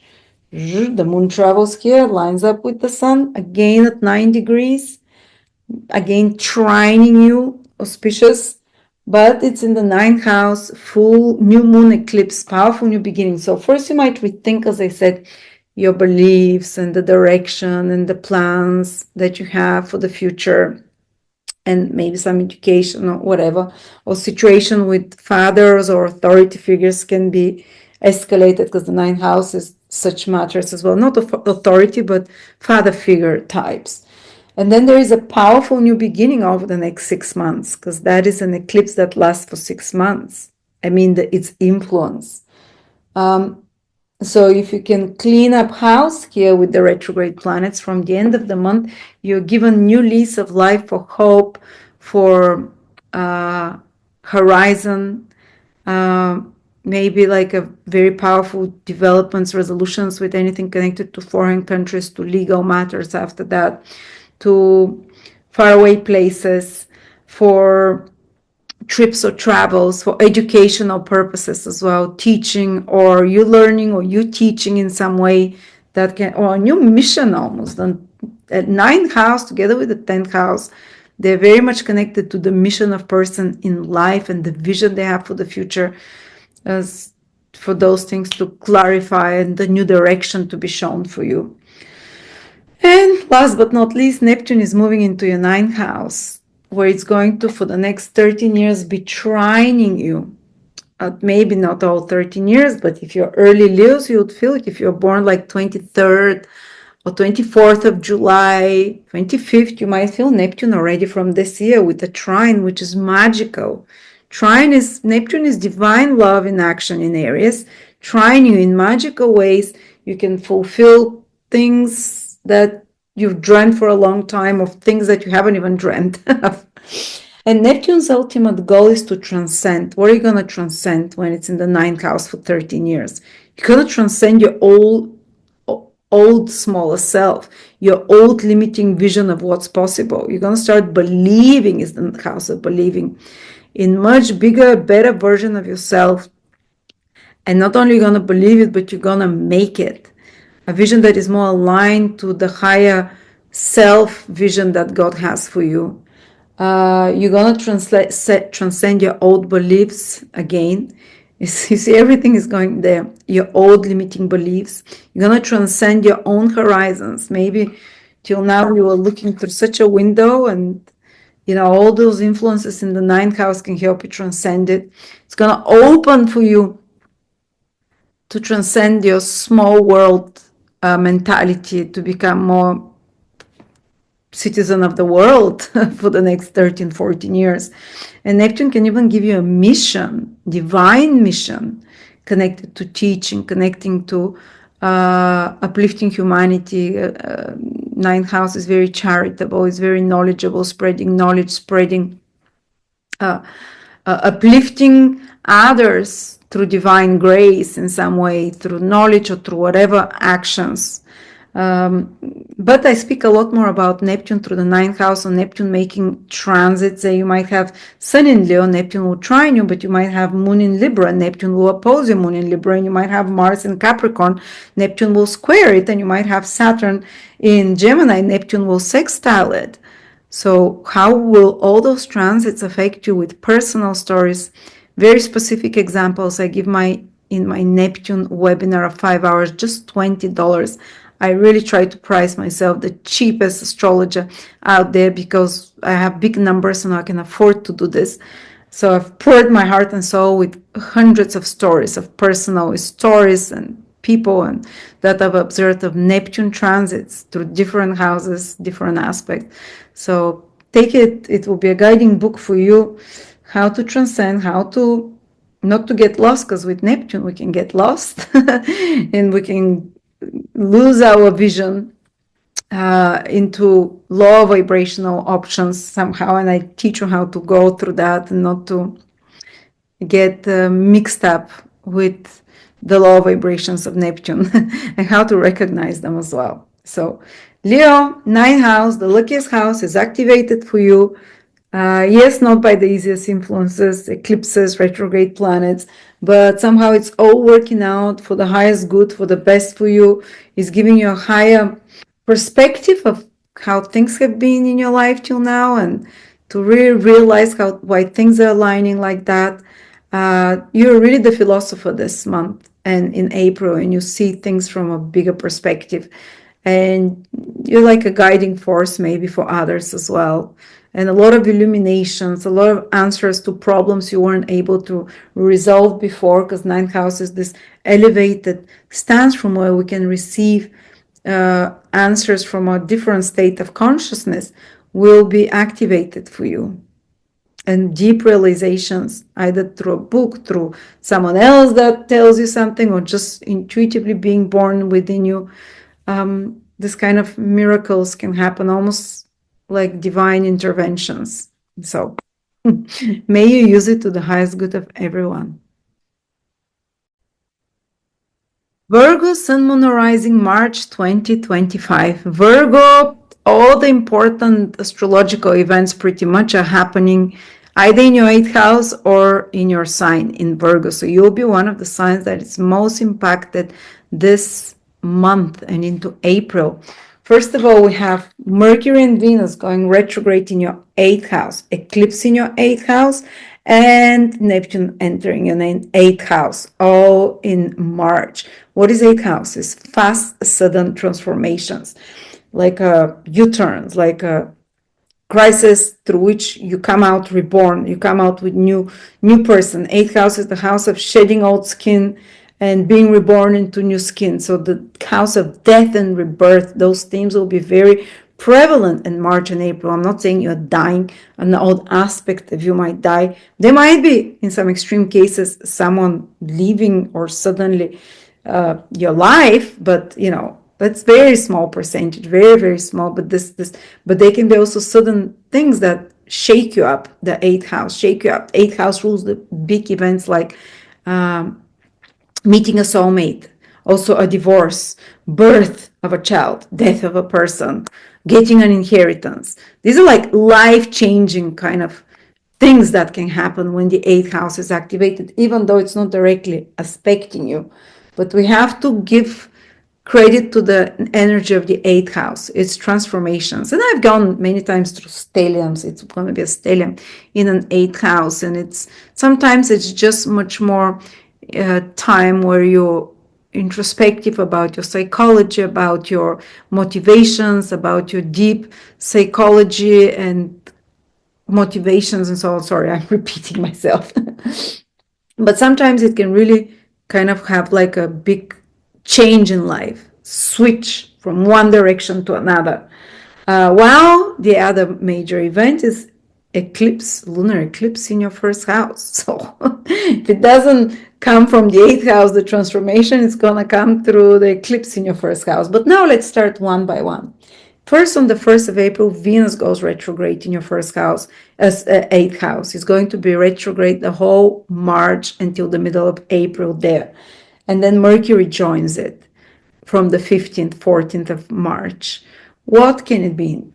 On the mundane level, it can mean the need to rebudget something. It's one of the financial houses, to reconsider your finances, how you spend, where you spend, especially if you have mutual finances with a spouse. There might be a change into the direction of the finances of your spouse, or the support that they can provide, or rethinking that Mercury and Venus really ultimately want to make a house more balanced and fair. So if someone is taking more from you, business partner, marriage partner, friend, then they're giving back, you'd become strongly aware of those influences. You'd become strongly aware, like, why is it always me paying the bill? Or why is it me who I have to clean the house and take care of the kids and work at the same time? But, my spouse doesn't have to do that. Or why? Or it can be the opposite. The partner can call you out, or a person in your life. Why is it that I'm contributing and giving more energy or more time or more money in this direction while you're not pulling your weight? It can come either way. So such inequalities in give and receive will be addressed now. And of course, it can create some tension because these are very sensitive topics. That's why it's in the 8th house, the taboo topics. How much you give, how much you receive. It can be also about the sex. Why do I ask you more and you want less from me? Or why do you always want more? And maybe you need to renegotiate. I can't be a bunny, or something like that. Sometimes it's about the intimate sexual life. That you have to do some reevaluations, or maybe with a business partner, or maybe you can rethink your strategy because 8th house is money of your clients as well. You can rethink your strategy about over the next couple of months how you can address gains through clients, and by May you can see that you're making twice as much because these two planets are benefic, Venus and Mercury. Even if they make surprises there with finances initially, so you can think of an alternative ways to do it, see that there is a better way, harmonious way, or maybe they can be that you discover that there is some alternative sources of finances or support that you didn't tap to before. You overlooked them. Maybe your partner has some skills or that they can contribute that you weren't aware of, and you can harness to help you together mutually. Maybe a business associate that you work with, a collaborator. Sometimes you can find out that they were doing something behind you with their money or mutual monies. Or sometimes you can see, oh, you can contribute more. You have this untapped resource. Let's put it into use for both of us. But this is other people's resources a lot. So you might become aware of either such resources that come to you that you weren't aware of before, but also some such resources that you rely on can be taken away from you, or you might let go of them so you can find a more harmonious or better source. And if you're open to the universe, even if you let go of some, others will come to you from another direction. 8th house is the house of intimacy, sex, and ultimately Venus and Mercury really want to help you become more intimate on a deeper level. It's the house of getting pregnant as well. There is an activation there. Who knows? It's the house of surgeries. If you have to do something, you have to do it now. You can't avoid it. Venus and Mercury retrograde, they're benefic planets. So, if it happens, it happens. And usually it means it will go well because these are Venus and Mercury, not malefic, scary planets. Or redoing a surgery. I remember someone had Mars or Venus retrograde in the 8th house, and she did a corrective surgery to something she'd done before. Like she didn't like how her breasts were, and she removed the implants or whatever during that time. So sometimes it can be something like that. Or it can just be that you're more focused on 8th house topics, conspiracies, secrets. A lot of secrets can come out. Venus and Mercury retrograde in the 8th house. Don't be surprised if this happens. Or someone might be confiding in you. Some secret piece of information can come to you that will help you later on. I've even seen when there is retrograde planets in the 8th house, especially the more benefic, that the person gets a confidential piece of information that is very like a tip where to finance, where to put in a stock market that can make them later on quite rich. Hidden money is the 8th house, confidential information. 2 planets there, Venus and Mercury retrograde, can help you tap into such information. But don't take risks financially to pull all your money from one place and invest in a totally brand new money, or say stock or whatever. Then there will be some shakeup there, especially if it's connected to stocks, to investments with others and so on. There will be the need to some reevaluation, shifting but maybe do out during March until the middle of April, more like you might pull out certain investments, or you might get returns back from previously invested things. You might get returns back, retrograde planet, returns back from previous investments. But if there's some shakeups, you pull out the investments, look around and research. It's a good house for research. And when Venus and Mercury turn retrograde from the middle of April, then invest in the new direction. But there might be the need of some shifts and changes with finances, with mutual resources and so on. Or you might just be very invested in right now in 8th house topics: astrology, psychology, secrets, conspiracies, hidden information that you're digging out, and you're finding a lot of stuff and you're fascinated about that. And if you're an astrologer or tarot reader or someone who works in emergency or someone who works with other people's money, this can be a very big and important month for you with all those 8th house activities. You can be thinking about deep topics like life after death, reading about such topics. And if you're not naturally inclined towards such topics, it can come to you because something is happening connected to those things around your life, which makes you go into those more deeper taboo topics. You might be digging past traumas and remembering things from the past and releasing them. Retrograde Venus and Mercury wants you to dig the secrets, to dig deep into the things that you are locked, that you have locked emotionally, to become aware of it and to release it and to be free emotionally so you can connect in a better, intimate and deeper way with others. You can be examining topics of trust with others, of trust and value of others in your life as well.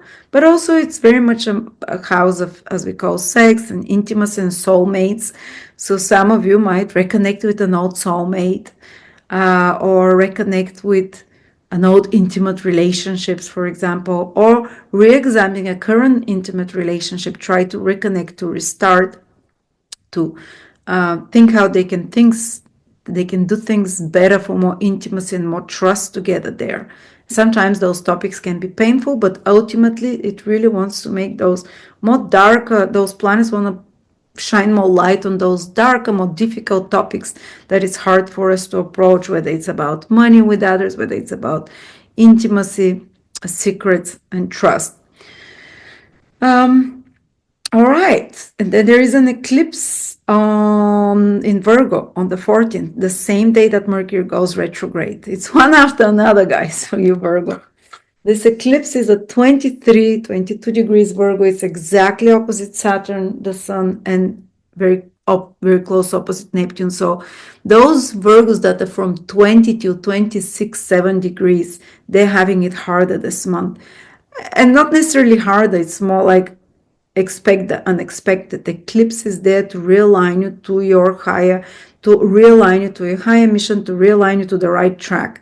So if you've been off the right track, eclipses can be crisis prone. So some big change in your life with the Sun, important person shift in a life, a male person, or with your goals and directions, with your career, with your health, with your moon as well, can be health, or big shakeup in the family, or personal relationships with the ascendant. All of those things can be. And if there is a big crisis, you have veered off a lot of the right path, and this eclipse will realign you. If you align to your path, this eclipse just ushers in something very important and fated in your life. And it's a full moon eclipse. It's kind of also relationship based. It can be something big that happens over the next 3 months, indication of something big that happens over the next 3 months, not just in March, because this eclipse is 3 months, like a marriage, a divorce sometimes, or, we need to look at the personal individual circumstances to say, this eclipse will be right on the sun of my little brother, right opposite the sun of my daughter. So I don't know, or a father figure if it's the sun, sometimes something important happening. But some big realignment on the tracks of your life. This is derailment. And if you're on the right track, it's just something very pivotal, important, good happens. If you're a bit off the right It can feel a bit bumpy, so you return to the right path or taken to the right path. It's very hard to be specific, but there is this also side of it, like a rebirth for you with all those planets in the 8th house, personal transformation, and eclipses are about shedding old skin, especially lunar eclipses with the south node. A part of you is dying, you're leaving one role you used to play in your life behind because you're being reborn and spun into the 8th house energy of into for a new role. So there is a new role coming into your life, a new mission that you might be called into with the eclipse on your ascendant, sun or moon, a new direction. I remember every time, the 2 times I've gotten married, it was on eclipses on my sun. So it's not necessarily negative. You know, it's big, those big shifts in life that are coming for the next 3-4 months ahead, and you have eclipses again in later degrees or earlier degrees in Virgo next autumn, then next spring 2026 and so on. So it's just the beginning now of your changing of your skin, and there might be the need to let go of something though. You know, with the South Node eclipse, South Node carries the energies of the 8th house. In ancient astrology, South Node, Ketu, carries the energies of Scorpio, which is also the 8th house, as we know. It corresponds to the energy of the 8th house. And you have very 8th house scorpionic energy somehow for you, Virgos, that are showing that the next 2-3 months are about big transformations for you. This Scorpio, death and rebirth, and secrets coming to the surface, and personal power. Pluto is very much about personal power and letting go what is weakening you, and embracing something that will strengthen you. All right, and making big changes. That's Pluto. This is 8th house, the eclipse, the 8th house energy, and there is an eclipse on the 31st in your 8th house, Virgos. What more can I say? Another 8th house activation. So first you remove the toxic energies of your life, because 8th house also rules what is toxic for us. Might be obsessions, addictions, someone that is, as we talked, that is toxic in some way. Venus, Mercury, there will make you really, and if there is no such toxic energies, you might just remove toxic, like literally toxic mold from your house, or toxic, detox your life in some way. You might have a notion, throw up, or sometimes, or you might just do a detox, you know, just as simple as that. This can be the 8th house energies, and Venus and Mercury. But if there is toxic energies, Mercury and Venus will make you very aware of them, to detox them, to remove them. And then the eclipse, which is a new moon eclipse, new beginnings in your 8th house, can give you, after you've cleaned up all the predatory energies, can allow you like a new source of grace from the universe, because this is where we receive as well from the 8th house, a new source of where you'll be, like a new source of income can come to you through another, or for your partner, or a new source of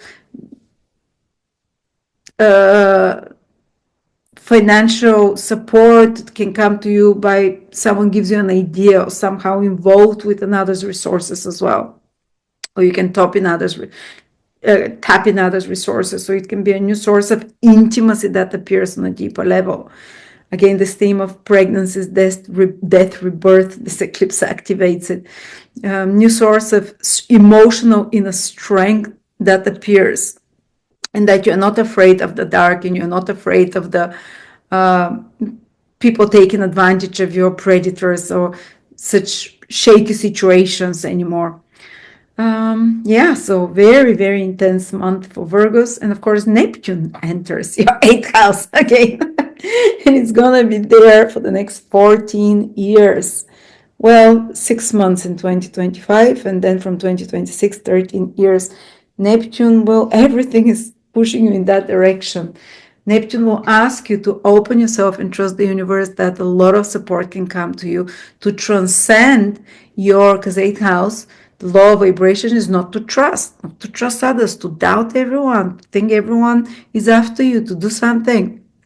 Maybe you have a right, because maybe you were abused, maybe there were some traumas. Neptune can heal those traumas gradually, wash away the mistrust, allow you to open up to help to come from the universe, usually even help from an unexpected source. And it can be financial abundance even, and to transcend your fears about and to start believing that the universe can help you. The universe will prove it to you somehow. Transcend your limitations about this eighth house, thinking that every moment there will be a disaster. Every moment everything will turn and collapse, and someone will die, you will lose everything. This is the calamity mindset of the eighth house that Neptune wants you to transcend, and to have instead emotional strength and trust in the flow of life that is taking you to the right place. And it's a much more deeper and much more specific ways it can manifest in the eighth house. I give like 4 or 5 personal stories of people I've observed with Neptune in the eighth house, how it played out. For someone, they became very rich, and they were able to help a lot of people, this giving unconditionally through the eighth house. For another person, they didn't have to work because someone was supporting them for 13, 14 years unconditionally. But you can watch all those stories and examples in my 5-hour webinar of Neptune in Aries for the next, how it's going to affect you for the next 13 years, not just Neptune through the houses, but Neptune making any aspect possible, Neptune transiting your Pluto, Neptune square your Venus, Neptune sextile maybe your Mercury or something like that. If you're having any of those, I covered them all, and you don't need to know any astrology to understand this course, because I lead you like you're 5 through how to find any aspect you're gonna have. Very simple. You're not going to learn astrology through this, believe me. You don't have to be a scientist. And I give all the examples and remedies how to deal with that. So Neptune can truly feel miraculous through your 8th house. As a Leo moon, I had Neptune in my 8th house for the last 14 years. And for me, the moon is very important because I'm night born. So I went through all of Neptune in the 8th house, and it was the most miraculous time of my life, where I really transcended all the 8th house calamity mindset I've had. And I received financial independence by through tapping into the resources of others and their talents, into the occult, astrology, 8th house is all of those things. So you have an opportunity to transcend limiting circumstances in your life through 8th house activities, whether it's astrology, whether it's psychology, whether it's other people's resources, whether it's stock investments. I cover all of those in my course, so check it out. Thank you. Libra, Sun, Moon, Rising, March 2023. Libra, the month starts with Venus going retrograde in your 7th house. This is you. And actually, all the action, all the important changes will be happening in your 7th house. 2 planets are changing direction there. Mercury and Venus, first Venus on the 1st, then Mercury on the 14th of March. Then there is an eclipse in your 7th house, again there, towards 28th, 29th of March, and then Neptune enters your 7th house. So everything is focused into this area of the horoscope that we call the self, the house of others. What does it mean for you? Well, first of all, with Mercury and Venus retrograde there, and especially if you're the first 10, 11, 13 degrees of Libra, Libra rising, the first 10, 11 degrees, Libra moon or sun, you'd feel those retrograde planets and the eclipse and Neptune moving there the strongest. The later born degrees from 20 degrees till 30, they're out so much of all the big changes that are happening. But the earlier Libras or the September born Libras, if it's your sun there, you're in the eye of the storm, as they say. But that is exciting, because when nothing is activating you, we rarely make changes. Rarely big events happen in our life. But if you're in the middle of many planets activating you, this is a big sign of pivotal changes of direction in your life. And Venus going retrograde there at around 9 degrees of Libra. So anything, if you have Sun, Moon, or Rising, the degrees around 9, from 12 to 7, you're going to feel this at the beginning of March very strongly. But still, for other Libras, Venus is turning retrograde in your 7th house. So that can be, and Mercury as well. That can be, on the positive side, people from the past you haven't seen, that they reconnect with you, or you reconnect with them, that you meet them by chance, or they contact you online, or something happens that you see friends you haven't seen for a while, or acquaintances, or even past loves that you don't have closure about, past relationships that come back so you can see them from a different perspective. Or maybe you've overlooked some people in your life and how valuable they can be, what good resources and source of inspiration they can be, and you can see them with a different eyes now. Or even if you've neglected your spouse, your attention might be called back to them because somehow they're changing, or their energy is shifting, or something in their life is changing, and you have to really restart the relationship with new rules, or with change attitude towards your partners or business partners. So there will be big realignments there. For example, some of you might break up with someone if you think they're taking more than giving, because Venus is very sensitive towards unfairness, injustice. Maybe you might end up a friendship, or a personal relationship, or a business contract, or a business partnership, or a relationship with a client, because if you don't think it's fair, or if they don't think it's fair, they can address it. And if both sides are not equally willing to improve the relationship, to make it more fair and balanced, there can be a separation or an ending of such interpersonal relationship, business or personal. Or it can be about correcting and improving an existing relationship. Certain aspects of how you behaved with others till now will die off and will be re-examined, while other aspects will come. And as I said, you might rediscover with new eyes an existing partner. Or existing partnerships. So clients will come back to clients you haven't paid attention to, reconnect with them, or just rethink your approach in your relationships, or maybe get closure. Someone broke your heart 10 years ago and you're still thinking about them, and you see them and you're like, oh, this loser, oh really, oh my God, I'm free now. Or maybe someone comes back into your life to restart something you haven't finished. That's also possible. It doesn't happen very often, but it's more than normal chance right now if you're a Libra dominant person with Sun, Moon, or Rising there. Or it can be just as simple as I had Mercury and Venus retrograde both in my 7th house. Was it this summer? I think it was this summer.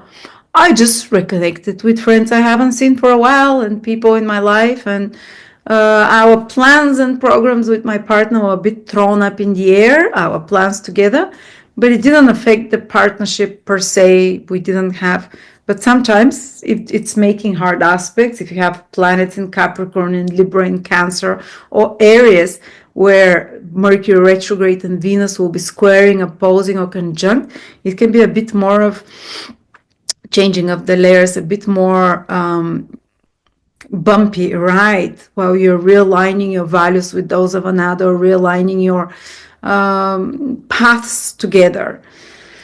Also, as I said, your partner might be going through some changes, and you see that, or might be like, I have new rules now in relationships, and I want you all to follow those rules, or deal is off, That sometimes also you're Venus, and Venus is changing direction in your 7th house. So you might be making those new rules. Another way it can play out is that some business delays, there might be delays for some project that you're doing together with another, if it's dependent on another.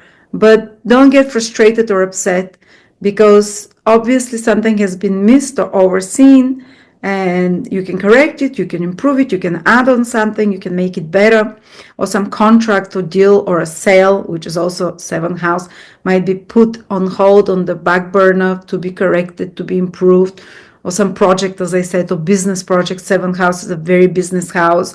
These are your clients, your viewers. It's connected to followers if you have.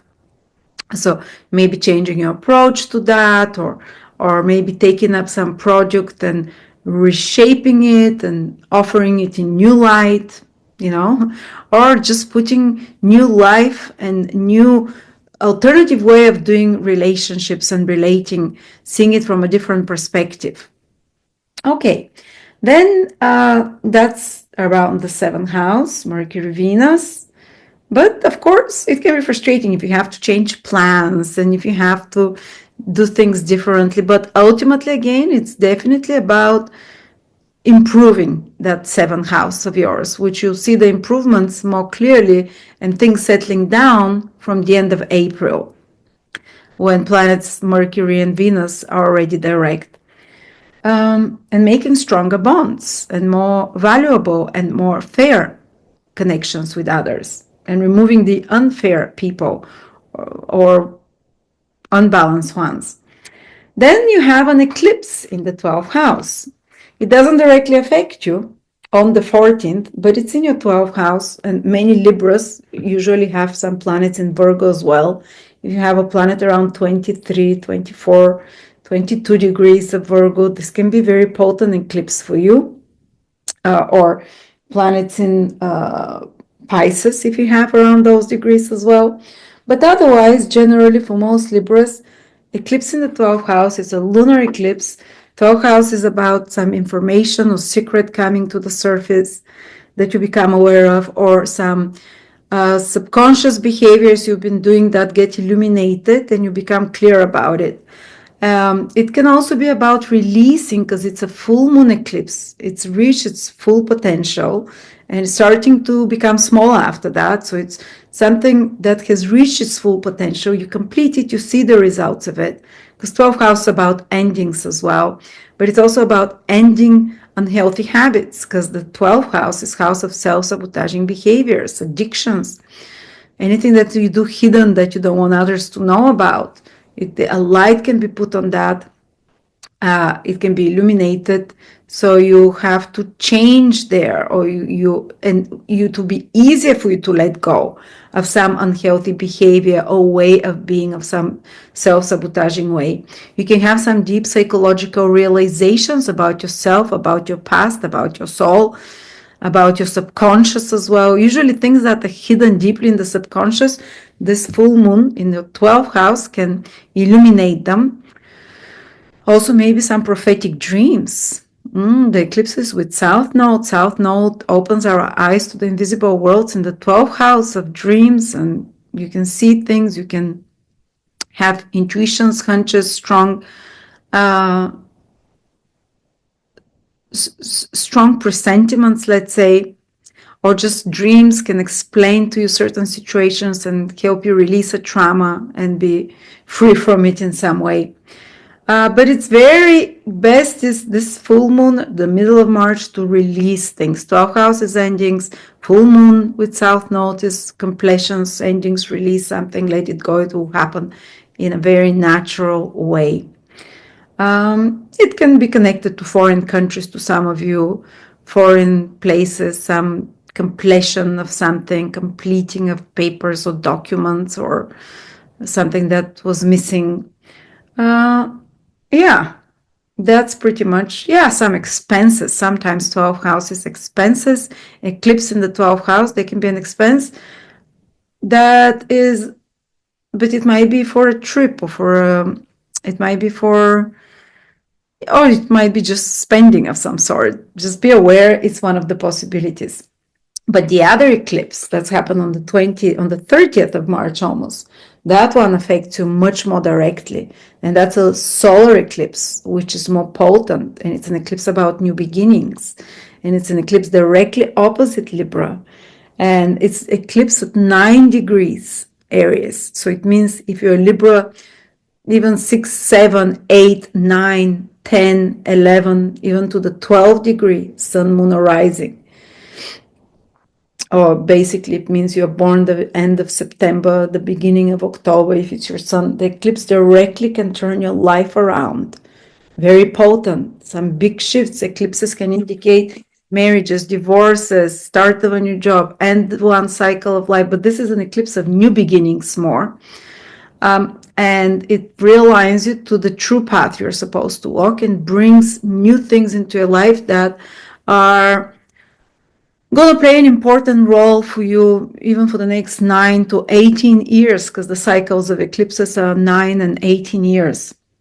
And because it's in your seventh house, it can be like a fated relationship that appears. You see, first, most of the month, Mercury and Venus are retrograde in the seventh house. They're doing some cleanup job there, preparing the soil, removing the unhealthy, unbalanced relationships or attitudes in relationships. So it can be some pivotal decision you take or rethink in regards to a relationship or with your partner in their life. There might be some big shift that is happening. That can be very good. It can be for good. That they're rethinking something on your relationship together, your goals together. And then the new moon eclipse, sun moon means they come here, line up like that in your seventh house, tells you that there will be a new start. So even if you had cleaned off some people, clients, contracts, some new clients, some new contracts, some new relationships can come for the next 6 months after that, because this eclipse is 6 months duration. So you prepare the soil, Mercury, Venus retrograde, then new is coming in there. And your partner might be entering a new stage in your life, or a new partnership, or new business initiative together mutually with partner or something like that, or involving others in some way that can open up for you. But yeah, there can be some shakeups, like I said, because of all the layers are shifting there. And not only that, but at the very last day of March, Neptune is also entering your seventh house. Will stay there for 6 months, then comes back for 3-4 months. And in 2026, it moves fully into your seventh house and stays there for 13 years. And the ultimate goal of Neptune is to transcend the limitations of a certain house, the limitations of your consciousness.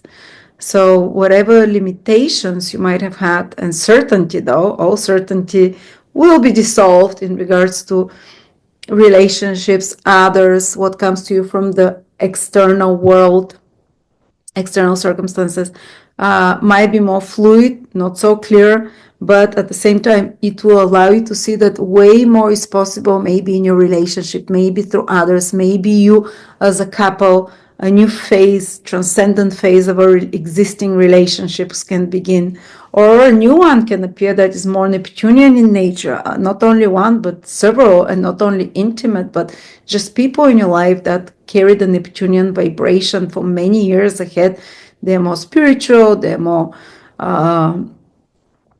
aligned to their soul, they're more artistic, or the low vibration, they are lost, confused, or need your help. But we're keeping the positive vibrations here, because always ultimately, even if sometimes Neptune can bring deceptions, its ultimate goal is transcendent of what you thought it was possible, and to you it comes.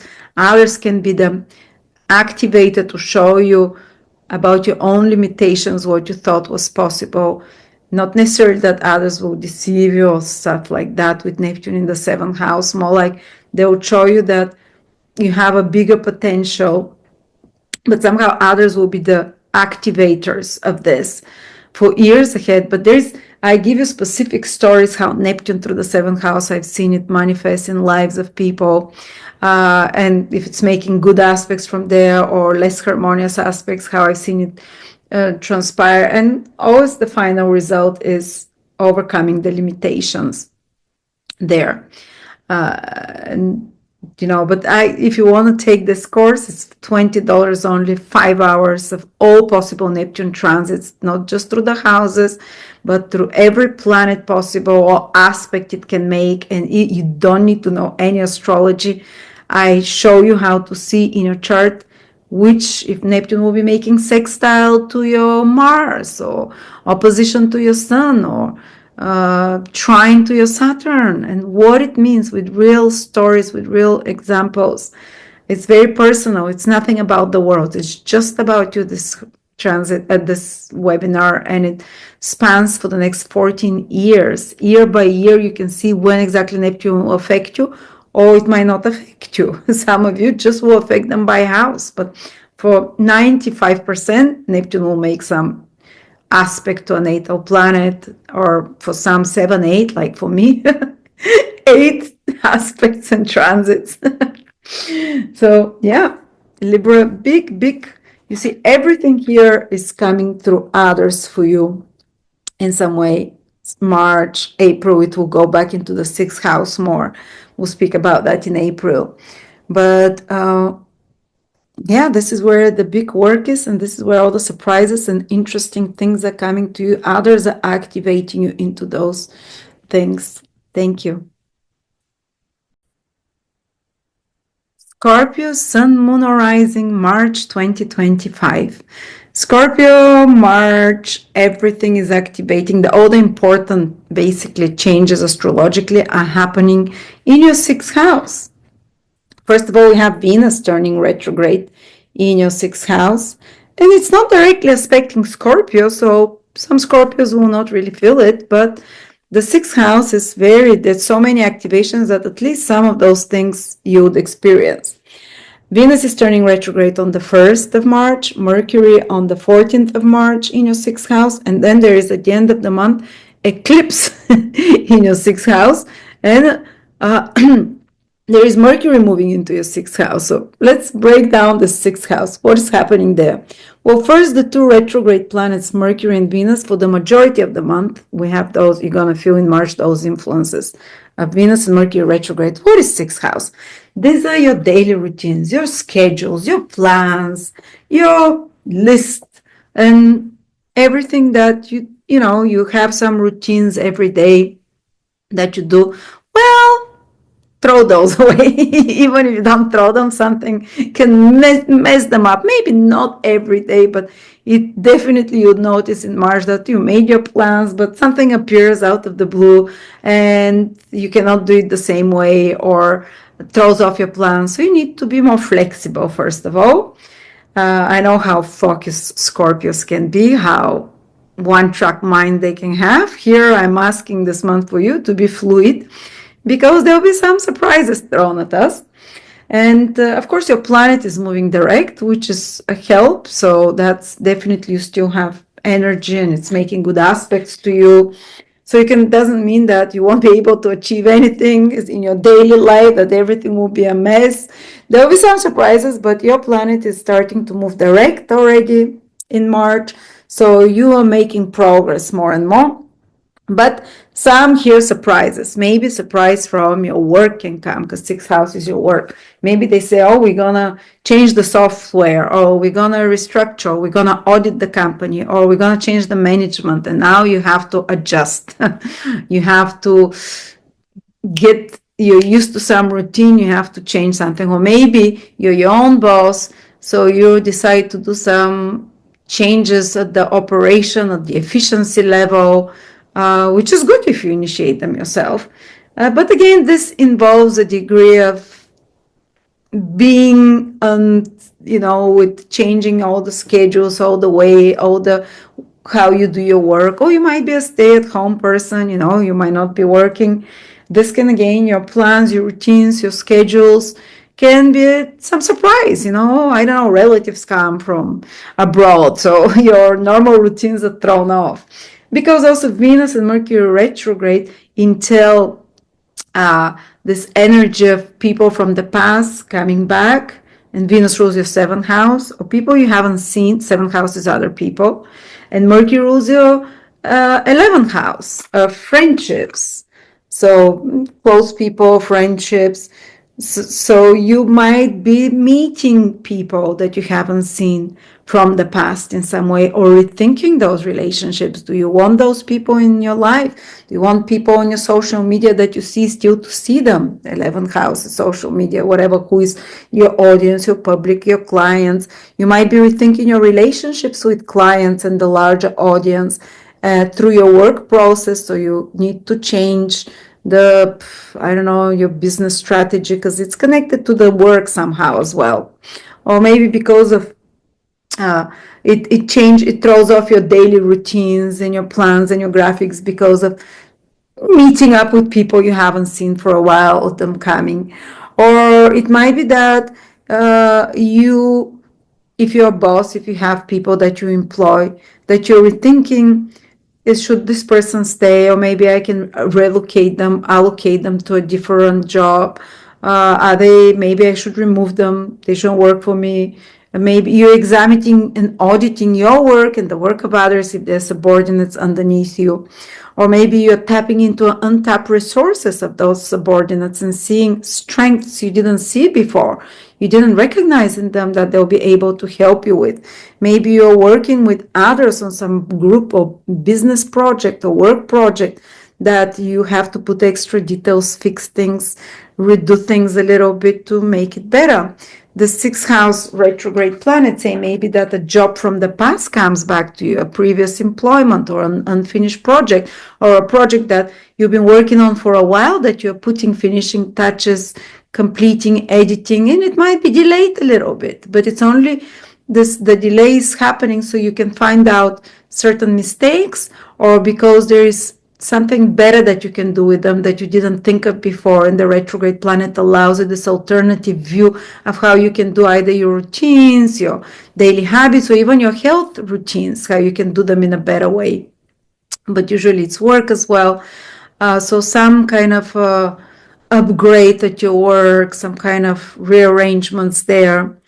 Or you might decide that, I want to make my environment more orderly, more clean. And what you do, because sixth house has this Virgo energy, you see, and planets, they're moving retrograde. They're like, okay, I want to organize all my drawers. They're a mess. I'm going to put containers inside and throw out things that or make my work processes more efficient. I'm gonna get rid of this work that I do and instead focus. And you trim and you reorganize your work and whatever, and how you do stuff. Or if you're a student, your studying process to become more efficient. This is the ultimate goal of the sixth house, and those retrograde planets become more efficient, become more disciplined, more organized, more orderly. Remove all the frills and everything that might be distracting you. But also an old job, as I said, can come back, or sometimes you might just rethink, do I really want to work in this sphere? Do I really want to work with that? And you might quit the job, or you might be made redundant. There is this period of uncertainty as well. But don't worry, because right at the end of the month, there is an eclipse here in the sixth house of the sun, which is a new moon eclipse, which means new beginnings. And that means that you're going to, over the next 6 months after that, because solar eclipse lasts for 6 months, there will be a new opportunity. So if you quit a job, a new one will appear. Will be an eclipse, brings in something that is more aligned to your path in life. And this eclipse is about bringing new things, because it's with the North Node. A new job can appear that is more aligned to your path. A new employee that is better suited, or it can appear that you become more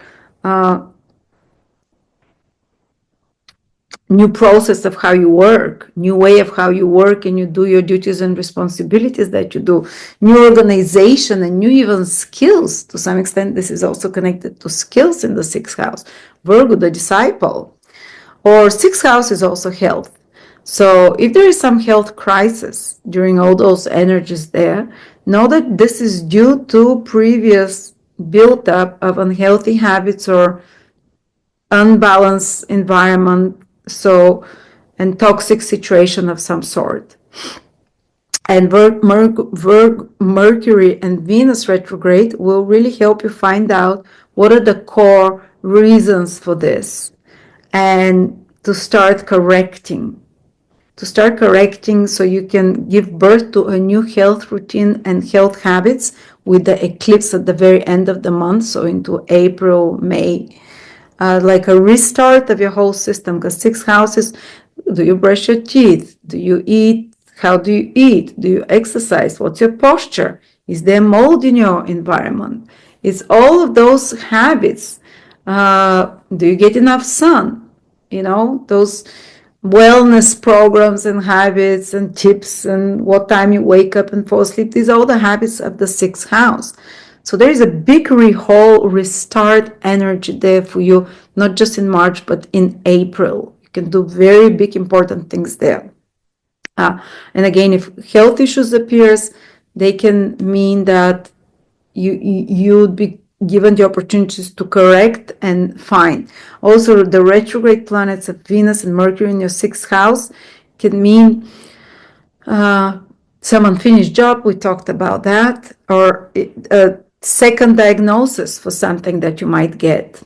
But if you're going for a first diagnosis, very often it might be not correct during retrograde periods, if it's the first one. If it's the second, third, then getting better doctor, or revising, what do I take painkillers too much? How do I self-medicate? Do I eat too much sugar, or do I drink something, or do I take antidepressants? This might be asking to change something with prescriptions, with medicine, with remedies, and even to be free from someone that might be making you a slave to them. So yeah, these are important things, I think. They're boring stuff, but these are important things.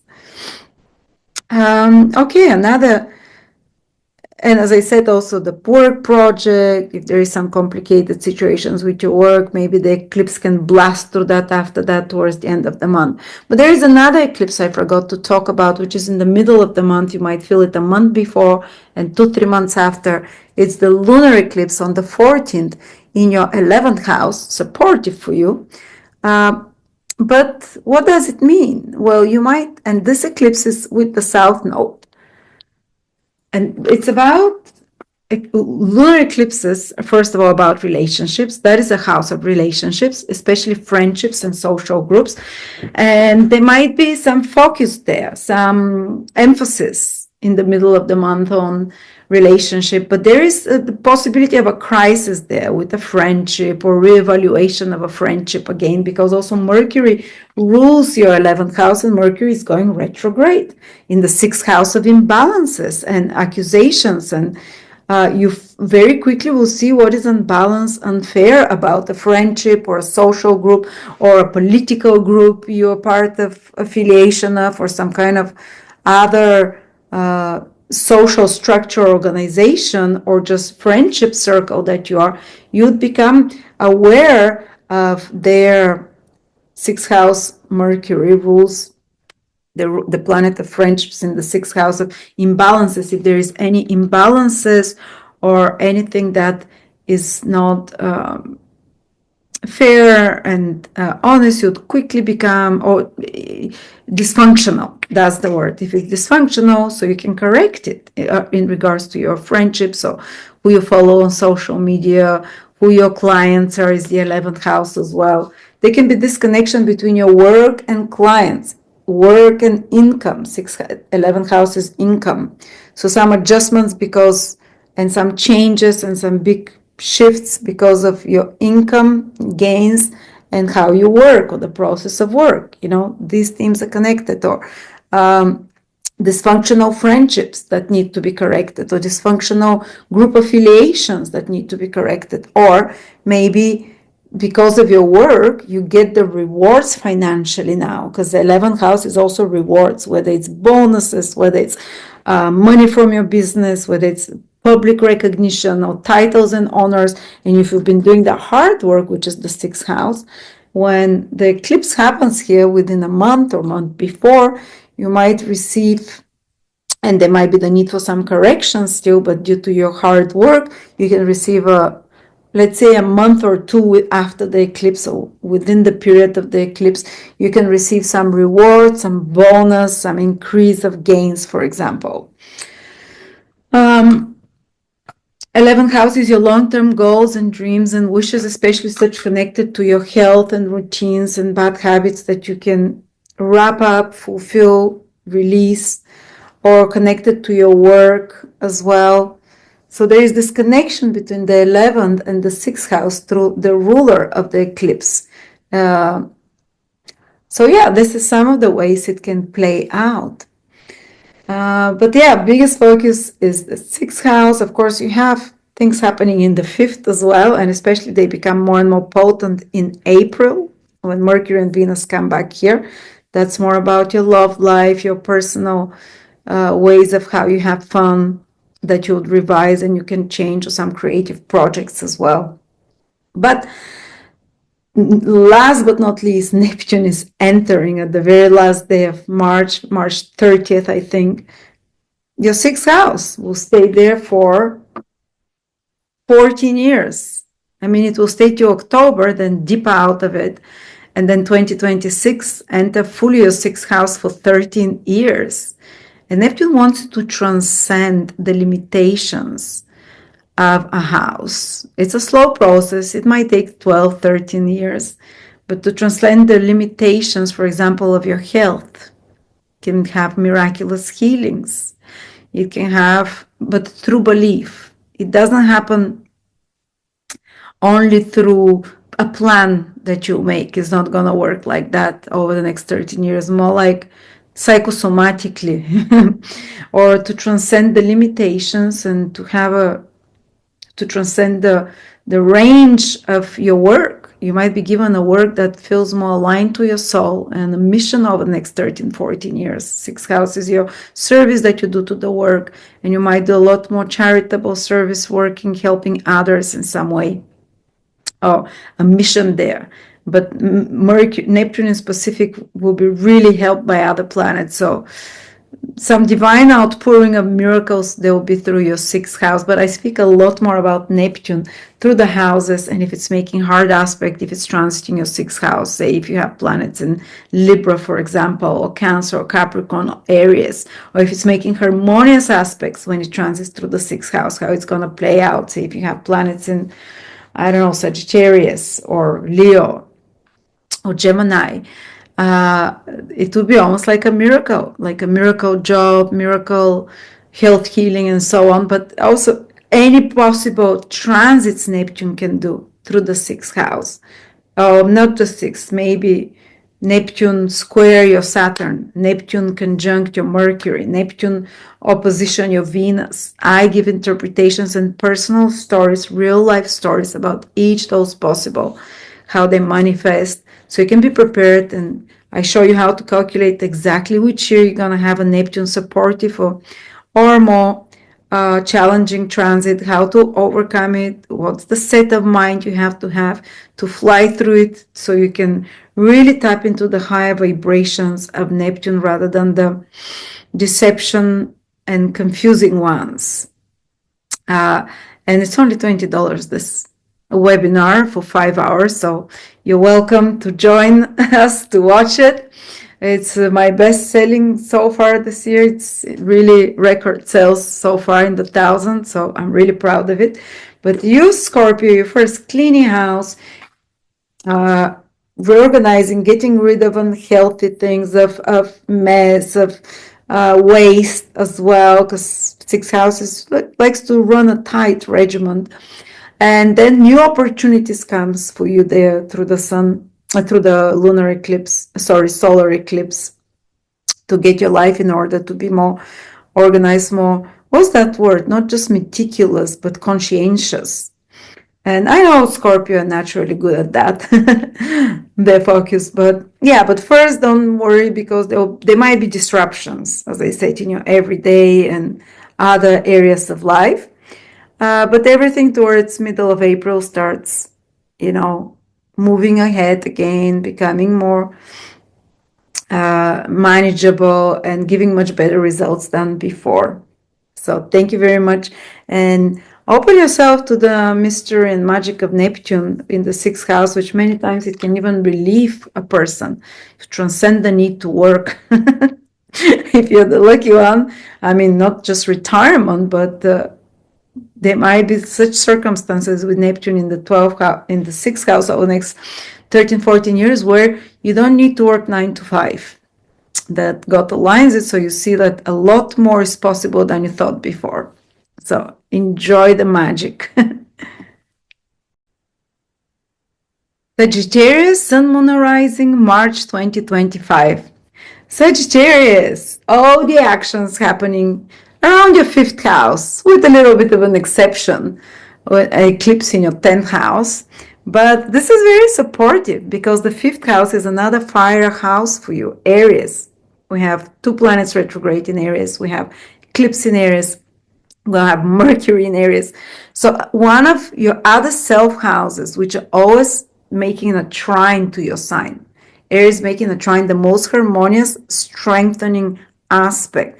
It's like no matter what changes are happening around you, and sometimes it might be with two eclipses, with the retrograde planets, with so many shifts.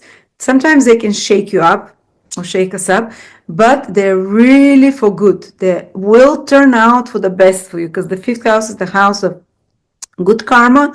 So whatever changes are happening in your life now, they're due to good karma. Even if it at the beginning for some of you might feel like, wow, what is that? Like it's everything is turning around, or why is it happening like that? It's truly God taking care of you here. It's like your good luck is protecting you.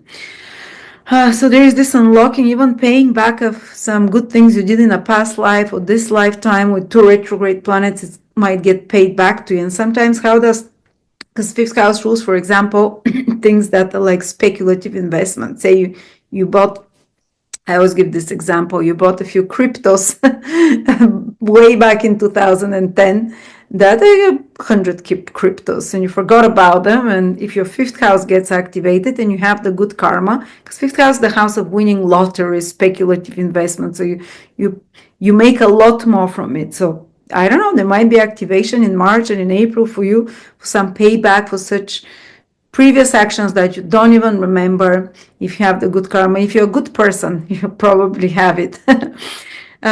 To get activated for you, for this luck to get unlocked in your life. But let's speak about more mundane things. What about Venus on the 1st of March is turning retrograde in your fifth house. So is Mercury on the 14th of March. So the whole April we have retrograde planets in your fifth house. Well, old love can come back. These two planets, Mercury rules your seventh house of relationships, in your fifth house of love. And it might come back only so you can see what a loser they were, or to restart it sometimes. Or you might change how you feel about romantically about the partner. You might like recognize someone with new eyes, like, wow, I've known you for a while, but now I see you through romantic eyes. Like, because retrograde planet is an alternative look at things in a different way than before. And you're like, what? Or the opposite. Wow, why do I like you? Suddenly the magic is gone. There might be this rethinking. Or it can mean that you're trying to romantically restart. If you have already existing relationships, sometimes it gets stale. So you might try to restart, to go back to the old spark you had, retrograde planets. But also if in a relationship, romantic, especially romantic, we're talking, there is some unsaid things that were buried under the rug, things that were not addressed, if you don't feel loved enough, or if they're not showing their love, if your love languages are different, it might become a theme of you to discuss again and to be brought to the surface. You might need like, oh, I need more touch, or I need more presence, or whatever your love language is, or why you're upset about romantic partner. These themes can come back to be reworked because the ultimate goal of Mercury and Venus is more harmony, more balance, more fairness. So ultimately by mid-April or May, you might have a much better romantic relationship, much more, that like that, or someone from the past might come back, or if there is some disparities romantically, there can be a bit of a romantic crisis there, or you might just fifth house, even if you're single, can mean that there is you're trying to restart some old hobbies that maybe you haven't skied in a few years and it comes back to you now in March. Maybe you haven't been on a holiday that you used to love going to, like Hawaii, I don't know. And suddenly you have the impulse, I want to go back to this place that really made me joyful and happy, to restart the fire. And Mercury, Venus retrograde will really help you, unless you're going on a holiday to a brand new destination. It can be a bit more messed up. there, because if it's something new, unexpected, surprising things happen. But it can also be that I was having Mercury and Venus retrograde in the 5th house from my son this summer. Both of them are retrograde there. And was it this summer? Yeah. And then in 2016, 2014 as well, I had it. And that was time I reconnected with 2014 with partners that I haven't had closure with. And within those 2 weeks period, I really got the closure and we became friends and all the pain went away. So that was like healing. And this year when it happened, it was more like reconnecting with people I hold dear in my heart, which was loved people, and spending more time with my kids, because 5th house is also children. Some of you might mean you need to pay extra attention to your children. For me, it was the summer. The kids were not at school. We were off. Our schedule was all off. So I was trying to think of ways to entertain them, and it changed our relationship. I tried to change and arrange things for them. So also, as one of your children or grown-up children, you might be going through change of how you relate to each other. They can be going through a change in their life in some way, or rethinking, or you maybe have not seen your child and they come to visit you. Or some other loved people, because 5th house people maybe someone you used to have a lot of fun with that you can reconnect with. Or 5th house is also creative projects. So if you have your own business and you've grown it out like a baby, this is your 5th house. You might rethink it. I always give this example. Mercury retrograde in my 5th house is when I saw all the problems in my website, one after another. I was like, people couldn't find this, that, and I really felt it was so outdated. And that's when I said, that's it, I'll make a new website. I couldn't do it within this. I'll fix the old website, let's say. So I started. So if in some of your creations you see something breaking down or not working as well, Mercury Venus ultimate goal is to improve it. And 9 months later, I had a way better functioning website. So you might start the process where you see, okay, this needs to be upgraded. This project I had to be improved, to be fixed, or maybe some creative project or some creative idea that you had, maybe creative idea to do a business, creative idea to invest in. It's not only, it's ideas. 5th house is ideas. Your own personal ideas can come back to you so you can manifest it. So you can put your energy into it. You can pour your love into it. Or as I said, some old hobby, maybe you used to paint, you loved it, or maybe you used to work out, maybe you used to run, you can restart that. Maybe you can rethink how you have fun. Maybe the ways you have fun is wasteful, is not as healthy, it's more like passive. And you as a Sagittarius, you need active fun with Aries in your 5th house. And maybe you can reconnect to some more creative ways, of having fun, enjoying yourself, and revisit such places as well. Or some creative project might be delayed, but it's again a business project that you're doing if it's your own business, because you don't have everything. There may be some missing points that will adjust themselves over March and April, and then it will start moving ahead again. And there is eclipse. 2 eclipses. The second one, let's start with it because we're on the topic of the 5th house. At the end of the month, on the 20th, 30th, 29th, 30th of March, it's again in your 5th house. So it's again helping you. First, you kind of maybe creatively here, you revise how you have fun, your creativity, how you express yourself, how you express yourself also, how do you feel in center stage positions. Maybe you pull back, but then it gives you the chance to enter new such center stage positions. This full new moon eclipse. New moon eclipses is about new beginnings. So it can become like a new creative project that comes to you over the next 6 months that you can unfold, a new business project that is your own idea that you can download and unfold, a new phase in the life of your child, or a new child for some of you that it can activate, a new romantic love that can come. You've cleared up the old mess.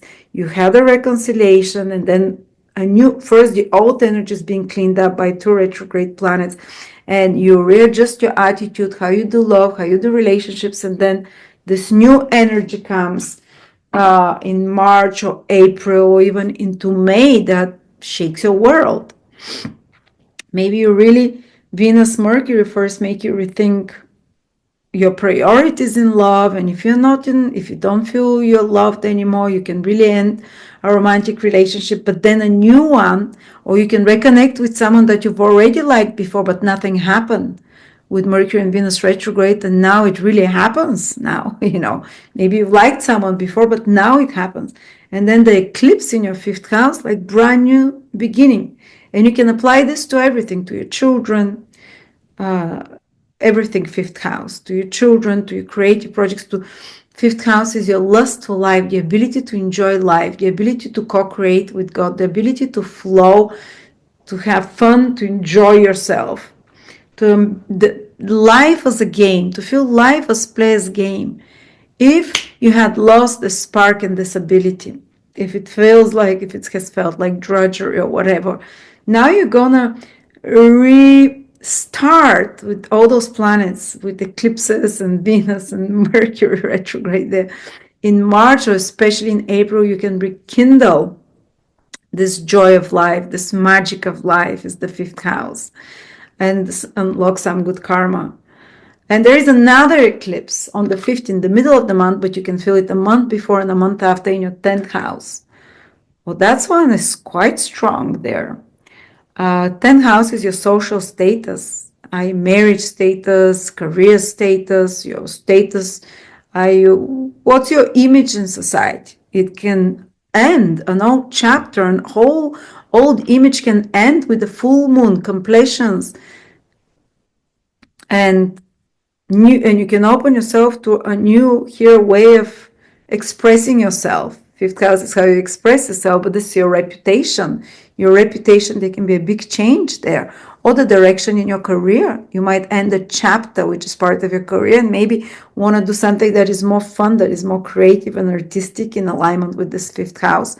Or maybe your whole social status changes because you fall in love, or romantically something big happens, and this changes your marital status from single to married, or from married to divorced and in love, or divorced and dating. Something connection between status and romance, or career and creativity. Maybe there is something with your career that's happening, or creative idea, business idea, 5th house, original idea that really impacts the direction of your career and the mission that you have in life.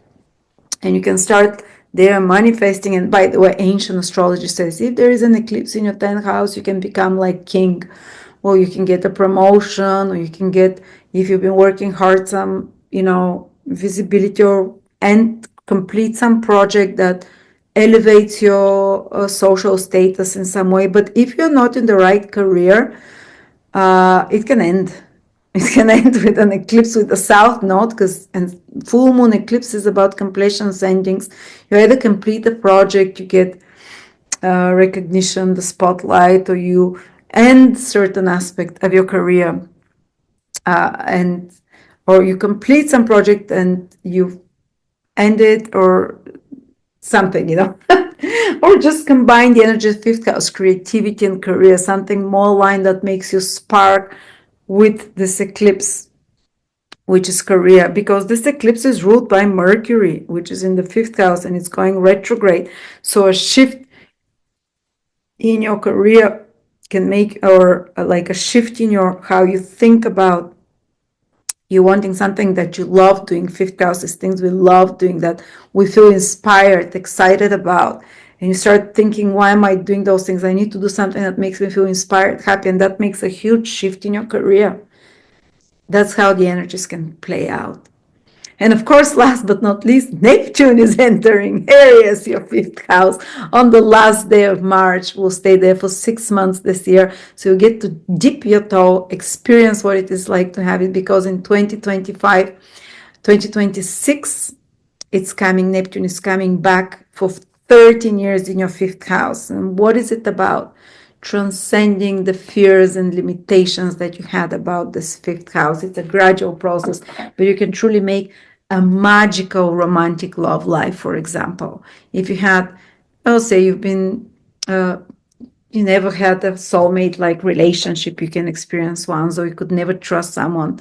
You know, you might feel this merging of souls romantically, or transcend the limitations in regards to what's possible about having children, or in regards to your relationship with your children, or your child can transcend the limitations of their life and do something that they didn't think it was possible. Or you can transcend your creative limitations. You can do something creatively inspired with a mission that you never thought you'd do, that makes life feel magical, aligned.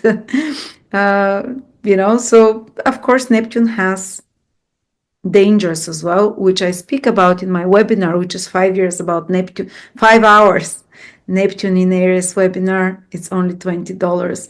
I speak about all the possible manifestations of Neptune through each house, the pitfalls and the highest manifestation, how to get to the highest manifestation and not to go for the pitfalls, which can be deception, confusion, or downright debauchery and loss in the lower addictions of sort. The higher vibration, as I said, is total transcendence, magical. It feels like magic is in your life.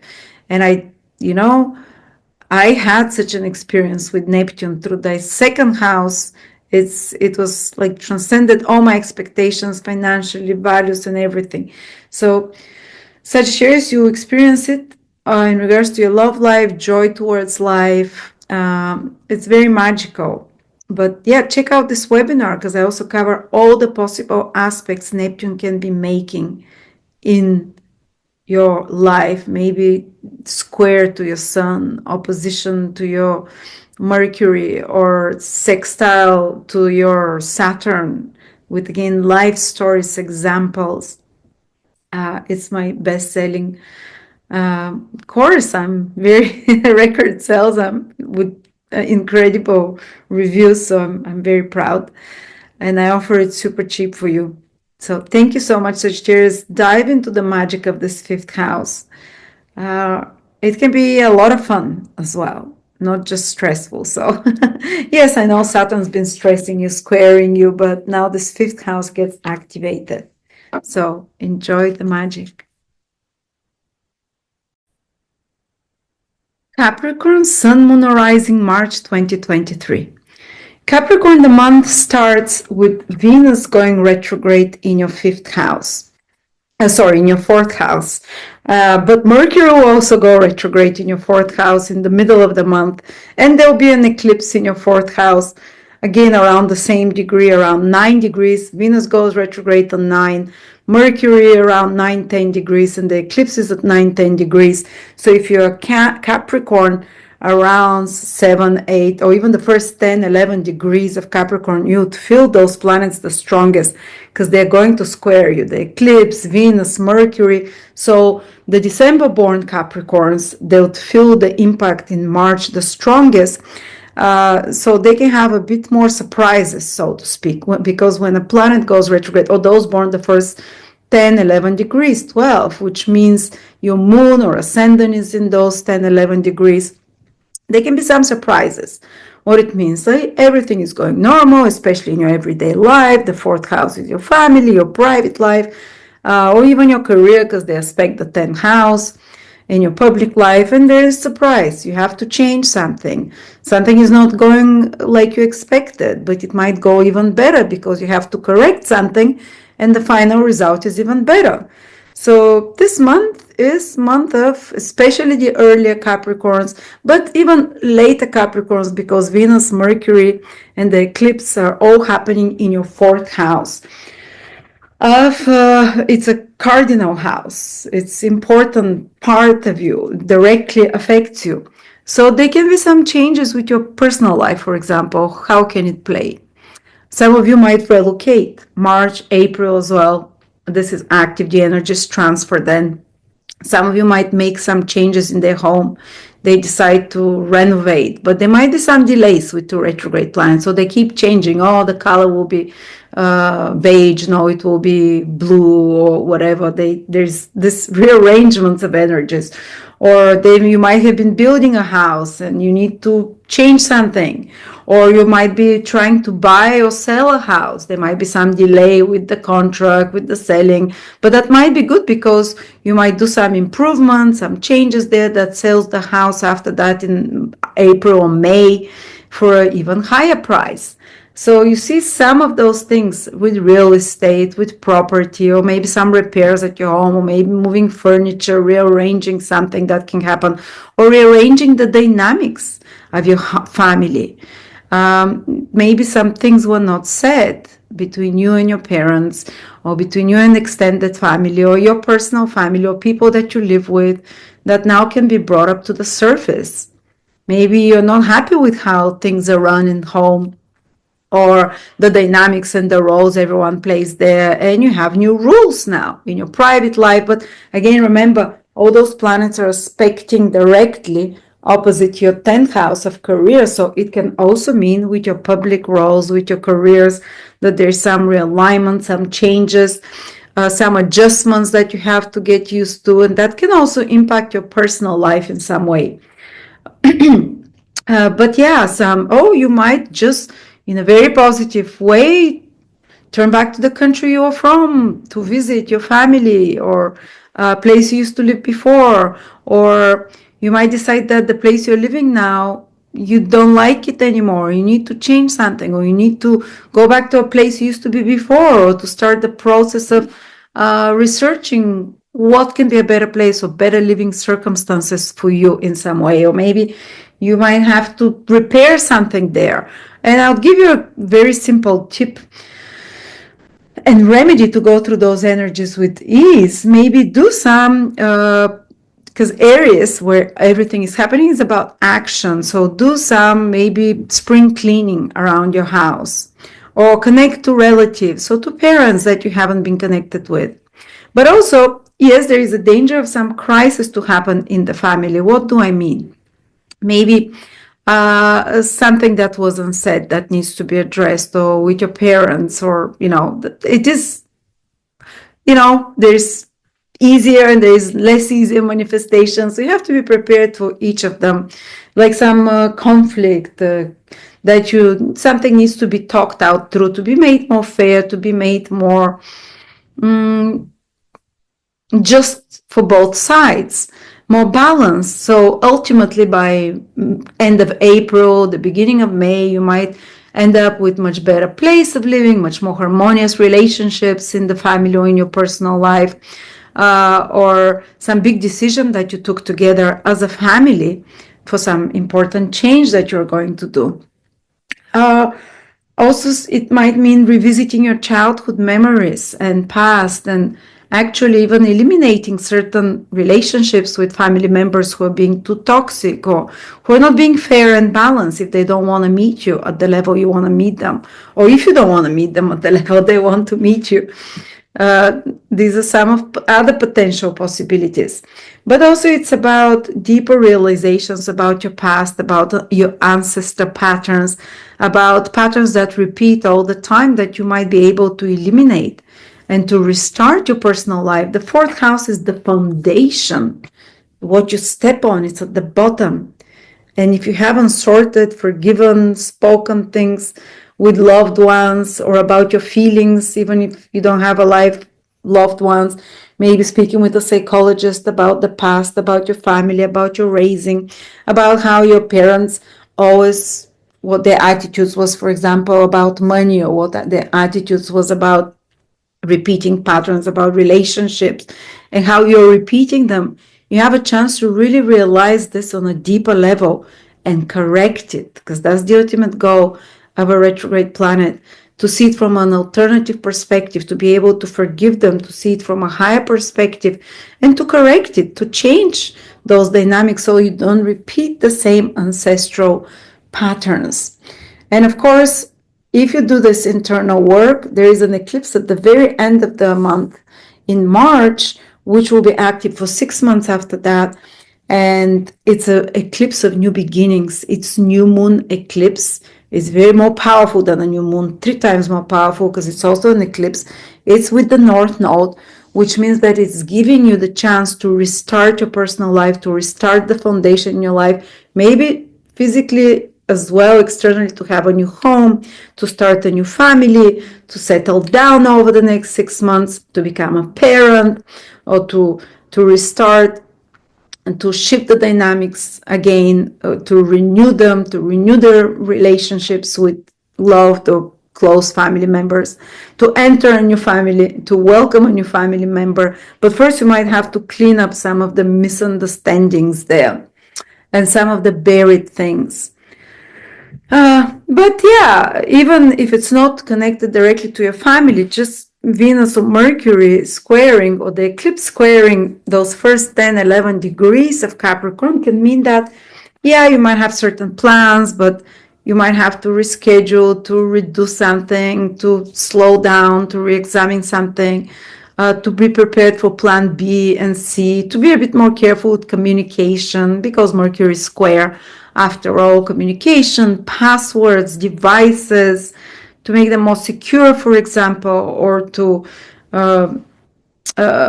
decide who you communicate, because Venus and Mercury are 2 very social planets, both of them squaring them, because your internal needs are changing. They're squaring from the 4th house.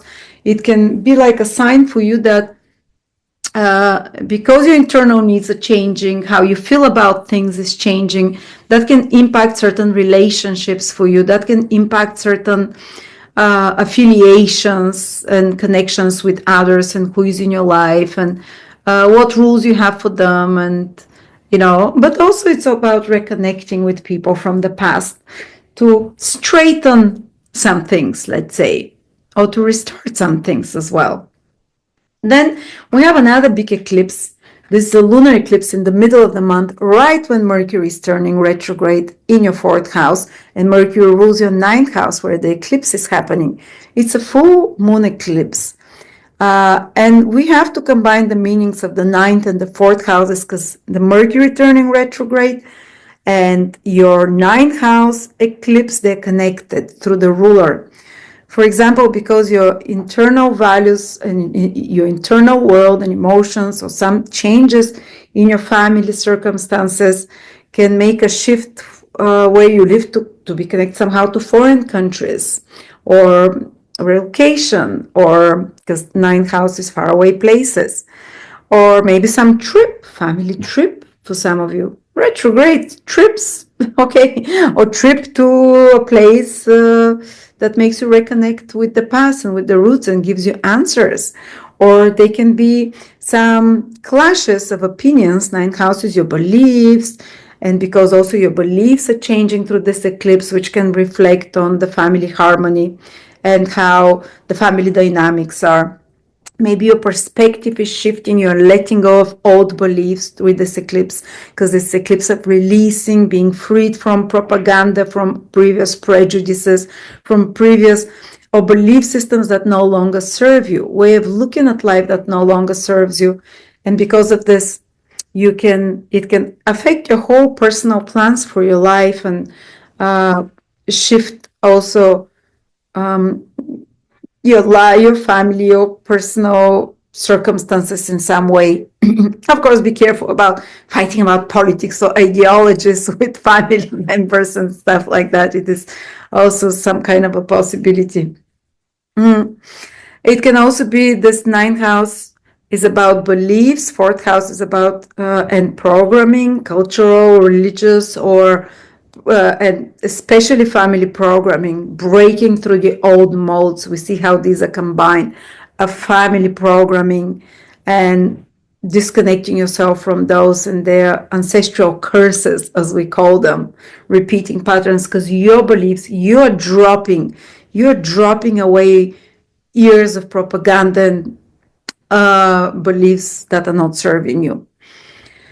All right, so something maybe with foreign places, place of living, or belief systems, or maybe your education, you complete some course of education, the full moon eclipse in the ninth house. So maybe you bring out some project, educational knowledge, or you bring out some knowledge to the world with this full moon eclipse in the ninth house.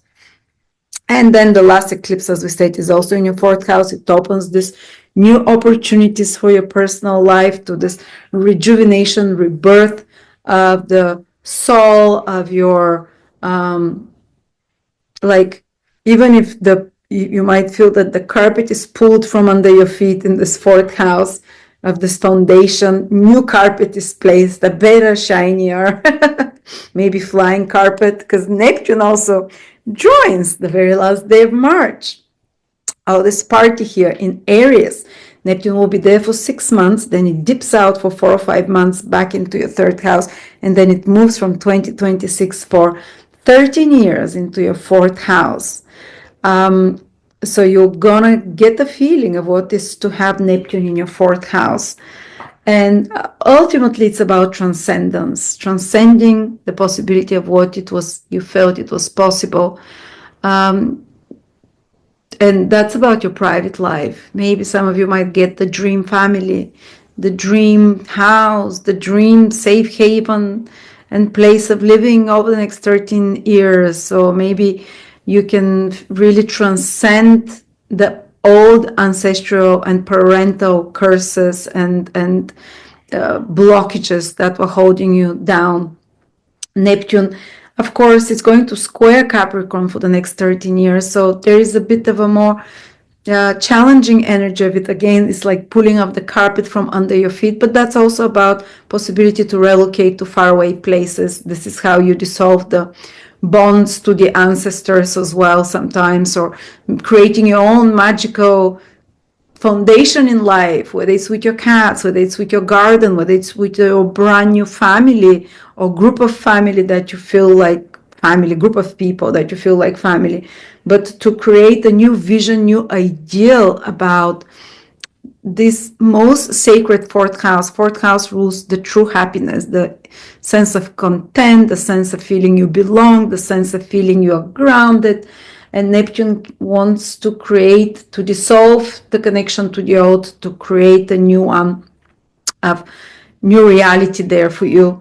But I go through Neptune, through each house for 30 minutes for each house in multiple stories and life examples, how it can play out and how it's played out for people, like this friend who got her dream house when Neptune entered her fourth house, or another one that her house flooded, or another one. It can play in so many different ways. I try to cover each possible one that I've noticed. And plus Neptune making any transits, Neptune square your Sun or Venus, Neptune trine your Mars, Neptune opposition your Saturn. How is it going to play out? Again, with personal stories and remedies, an example how to navigate those waters of which can be quite nebulous and can be quite dreamy sometimes and confusing.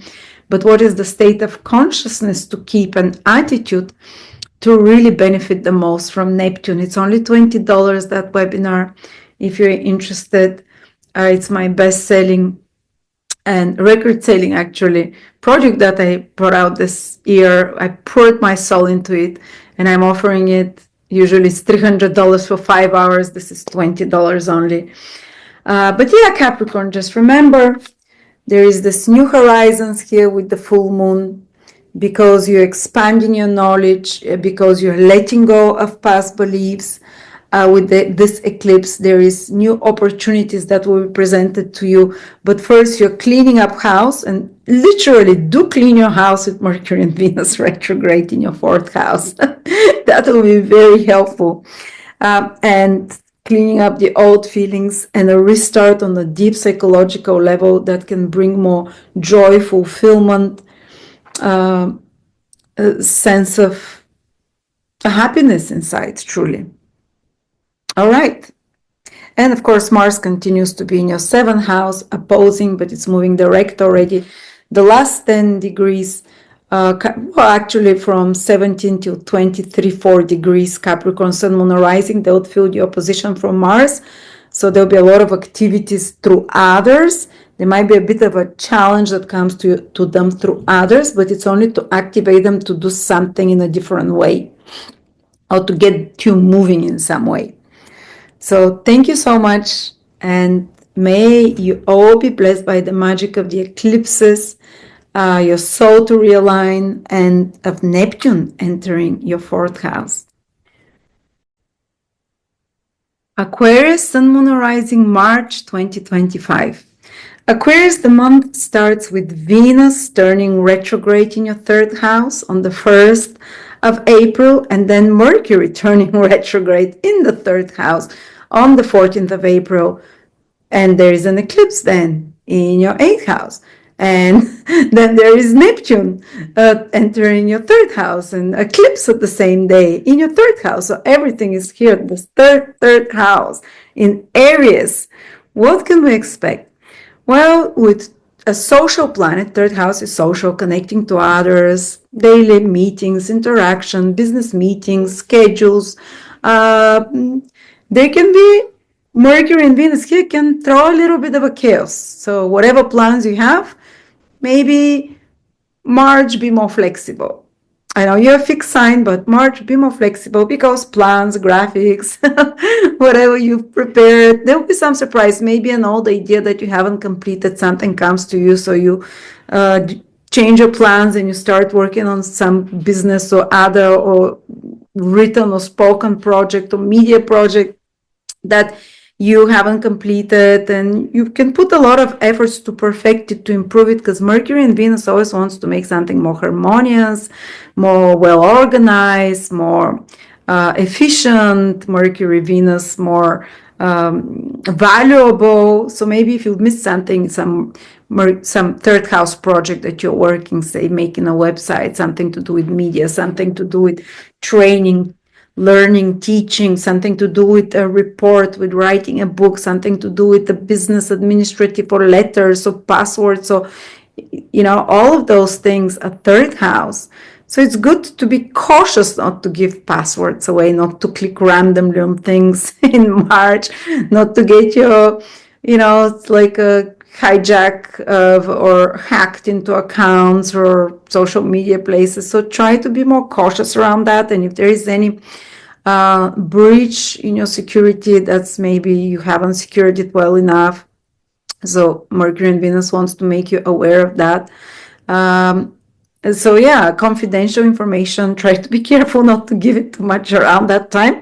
But these are the negative sides. I had to warn you. There is also a lot of positive sides. As I said, you might be really making some project, very business third house. It's very businessy, administrative, or if you're a student, it's the studies that you're doing, the skills that you're learning, that you're putting extra efforts into.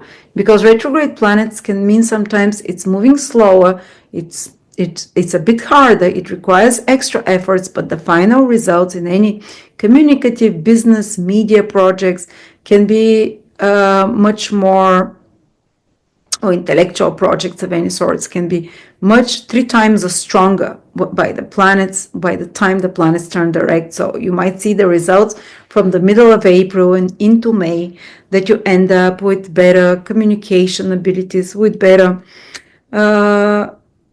information, or with better anything to do with writing, speaking, business plans and meetings. But initially there might be a bit of a chaos, business meetings getting canceled. You decided to study something, you can't start it. You have these plans, but someone turns up and you have to cancel the plan.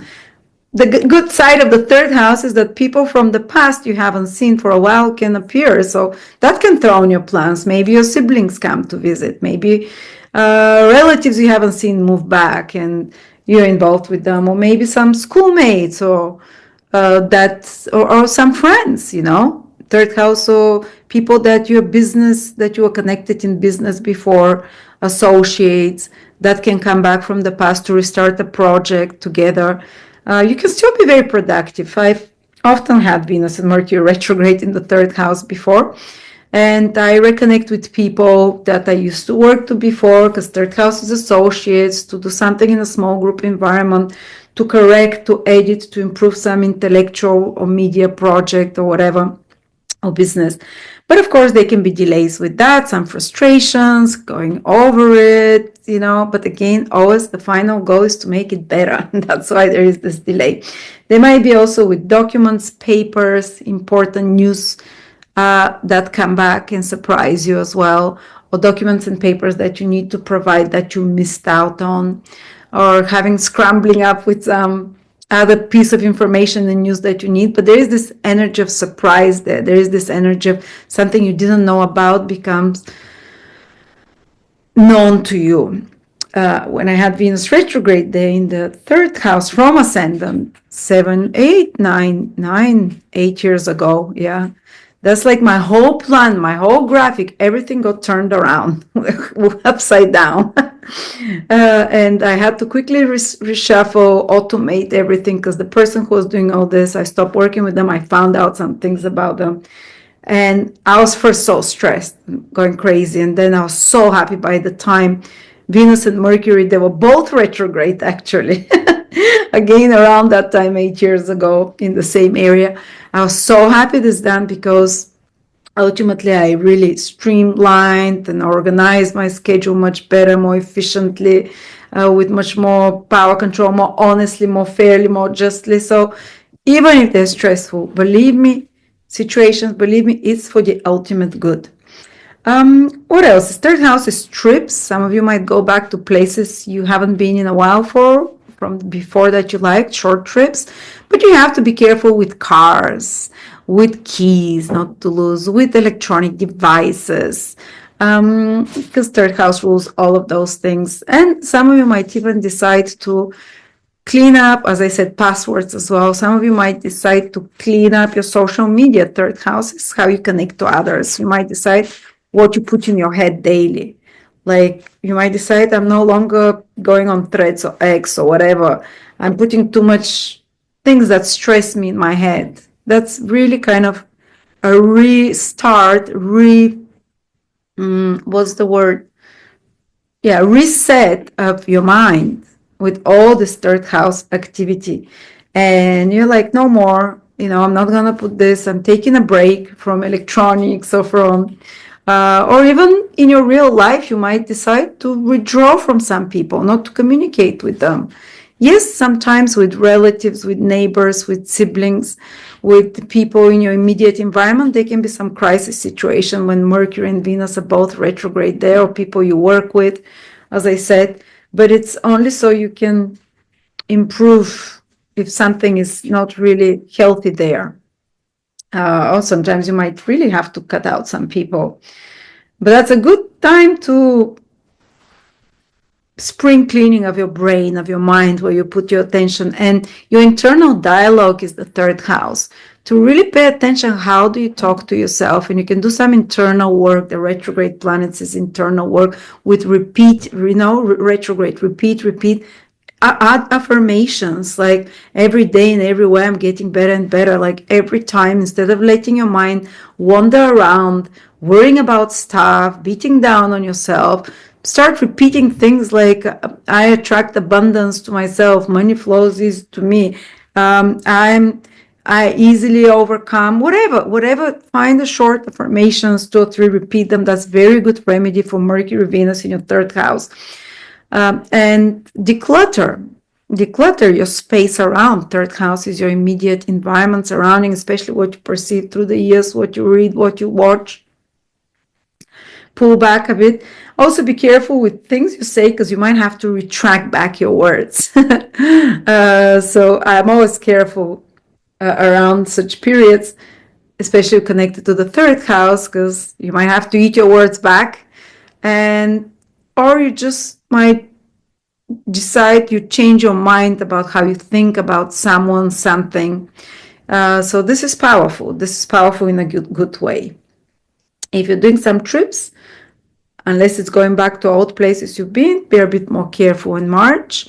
But they can still have a lot of pleasant experiences on trips, because it's Mercury and Venus, after all, they're not negative planets. But just be prepared. Sometimes surprises with transportation, with vehicles, documents.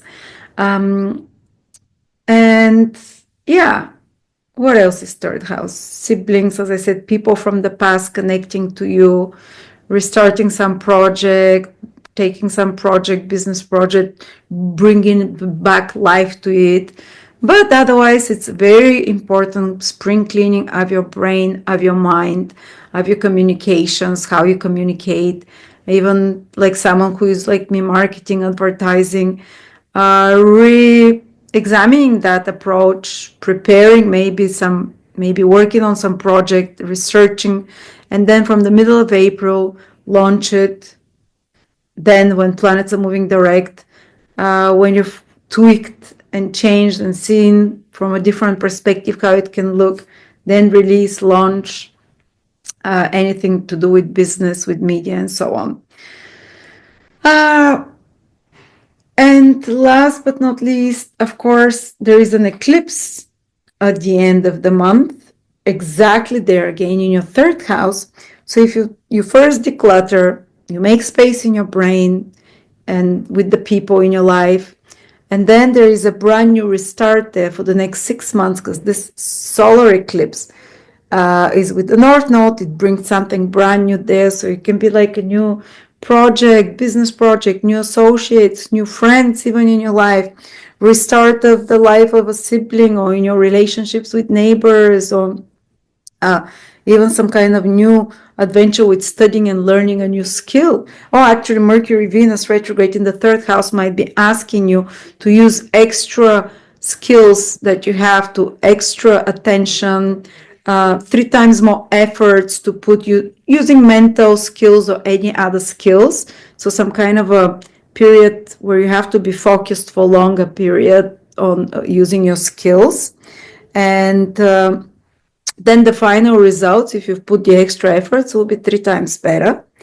But there is this focus there. And then the eclipse third house really restarts from April onwards, this whole area of your life. In a positive way, by you gaining something, new beginnings there. All right, and there is another eclipse. It's in your 8th house, in our 8th house. It's in the middle of the month, exactly at the time that Mercury turns retrograde in our 3rd house. There is an eclipse in the 8th house. Why am I mentioning Mercury? Because Mercury rules this 8th house. It's the ruler, and it's in the 3rd house. So we need to connect the meanings of those 2 houses.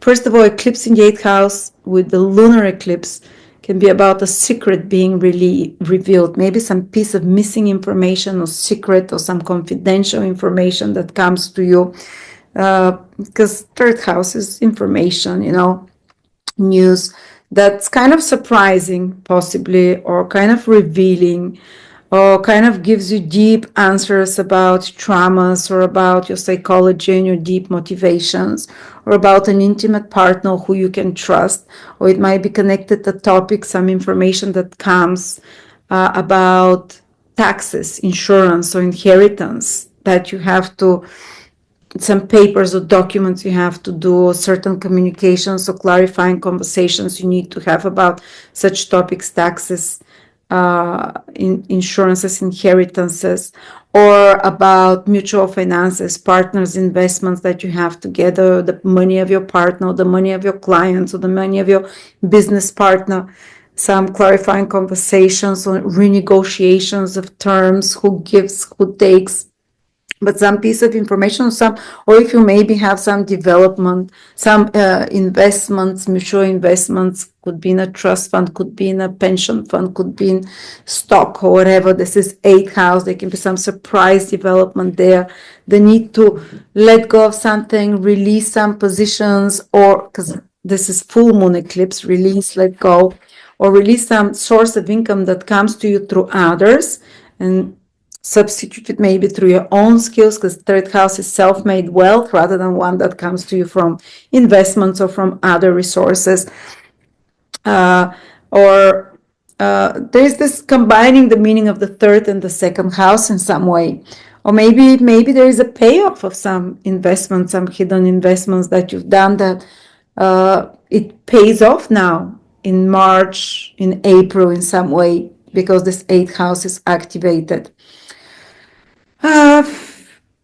a release of relying on some kind of external source of support and finding some internal, because the North Node is in the second house, finding some new sources of income, some new sources of security that are more dependent on you. That's another way as well it can play out. But the eighth house is also house of sudden reversals and changes. They can be, as I said, surprise news, or something is the house of death and rebirth. News about death, news about births, news about maybe not yours, but news about someone being pregnant, news about someone being in a divorce. Eighth house is such kind of big events. News about someone suddenly getting pregnant or whatever, such kind of stuff might be news around that, or relatives or friends or siblings, that some big transformations are happening in their life. So we tie together the meaning of the third house and the eighth house. Some big change in the life of the family of your partner is the eighth house as well. Some news there as well. Oh, your mutual finances. Okay, I think I covered a lot of those. And this eclipse can also show big shift psychologically of some trauma. If you're stuck in some old feelings or obsessions or compulsions, there can be a release. The eighth house is a moksha house of liberation, being freed, released, and the full moon eclipse with the south node, which is the dragon's tail, about excreting, releasing, two meanings. And full moon is about endings, completion. So maybe something that had power and control over you, that was like a compulsion, or that had in some other way ability to control you by money or whatever, can be, you might be freed, like a debt you might be freed from, or some kind of other circumstance that you release. That doesn't have, or circumstance or something that has compulsion or obsession, because third house is news, information, knowledge into your logical brain, into your everyday brain, about something that is very esoteric, hidden. So about some trauma, about some how you, the deep motivations that you had, that you can realize it logically, understand it, dawn on it clearly, which can help you overcome a dependency, it can help you overcome an obsession, it can help you overcome a trauma of some sort. Yes.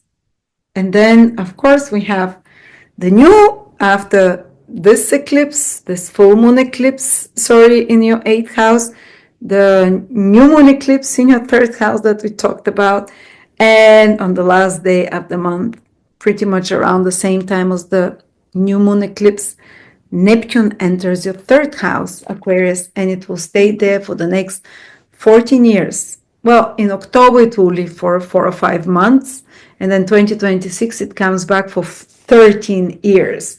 So you're gonna get to feel for 6 months this year what it is like to have Neptune in the third house. Maybe from April it will become more noticeable to you. Neptune will be sextiling your sign, so it will be supportive for Aquarius. Especially the early born Aquarius can feel it already from this year, but Neptune will impact your third house for many years. And third house is about being here in the present world and being interested in what's happening and your senses, and Neptune can make you a bit spaced out and much more interested in spiritual topics or mystical topics rather than in reality and in facts, because third house is facts, information. So I just advise you, Aquarians, for years ahead to check your facts, to check your sources of information. But if Neptune is making good aspects from the third house, you'll be receiving the most miraculous and magical information at the right time. Actually, you might be downloading even. You might be hearing and knowing your intuition, that answers can pop up in your mind without having to think and reach them logically. But also Neptune can help you transcend your thinking patterns gradually over 13 years, transcend the normal way you think into a more evolved and higher consciousness way of thinking, of seeing reality, of your everyday life, which is the third house, can become more magical. just like kids when we thought the world was more magical, the same way you can see more magic in the world around you. But Neptune also has its lower, darker side through the third house, which can be about, you know, being ungrounded in everyday life, and especially in the practical and in the information. Sorry about that. Wow. Third house is speaking. Neptune took my voice away. To be careful what I say. And because with Neptune in third house, words become powerful and magical. Words become magic. And how you talk to yourself, how you talk about yourself, you have to transcend all of that to talk with the right vibration, with what you really want to manifest, because Mercury manifests the intangible, the invisible, into the visible world. And you can create reality with words with Mercury in the third house. But I speak, and there's a lot more other stuff, more practical, that I talk about in my 5-hour webinar of Neptune in Aries, which is only $20.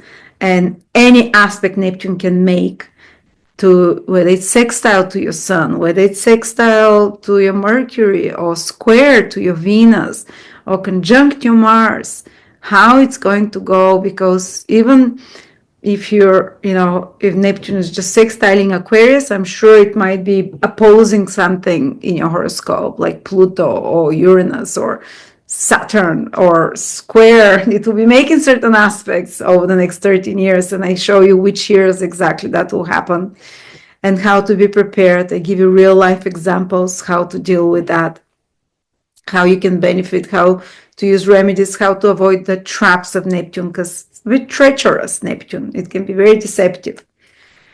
So this third house, such an activity, thinking, communications, traveling, what you let in your brain, who you talk with, mental activity.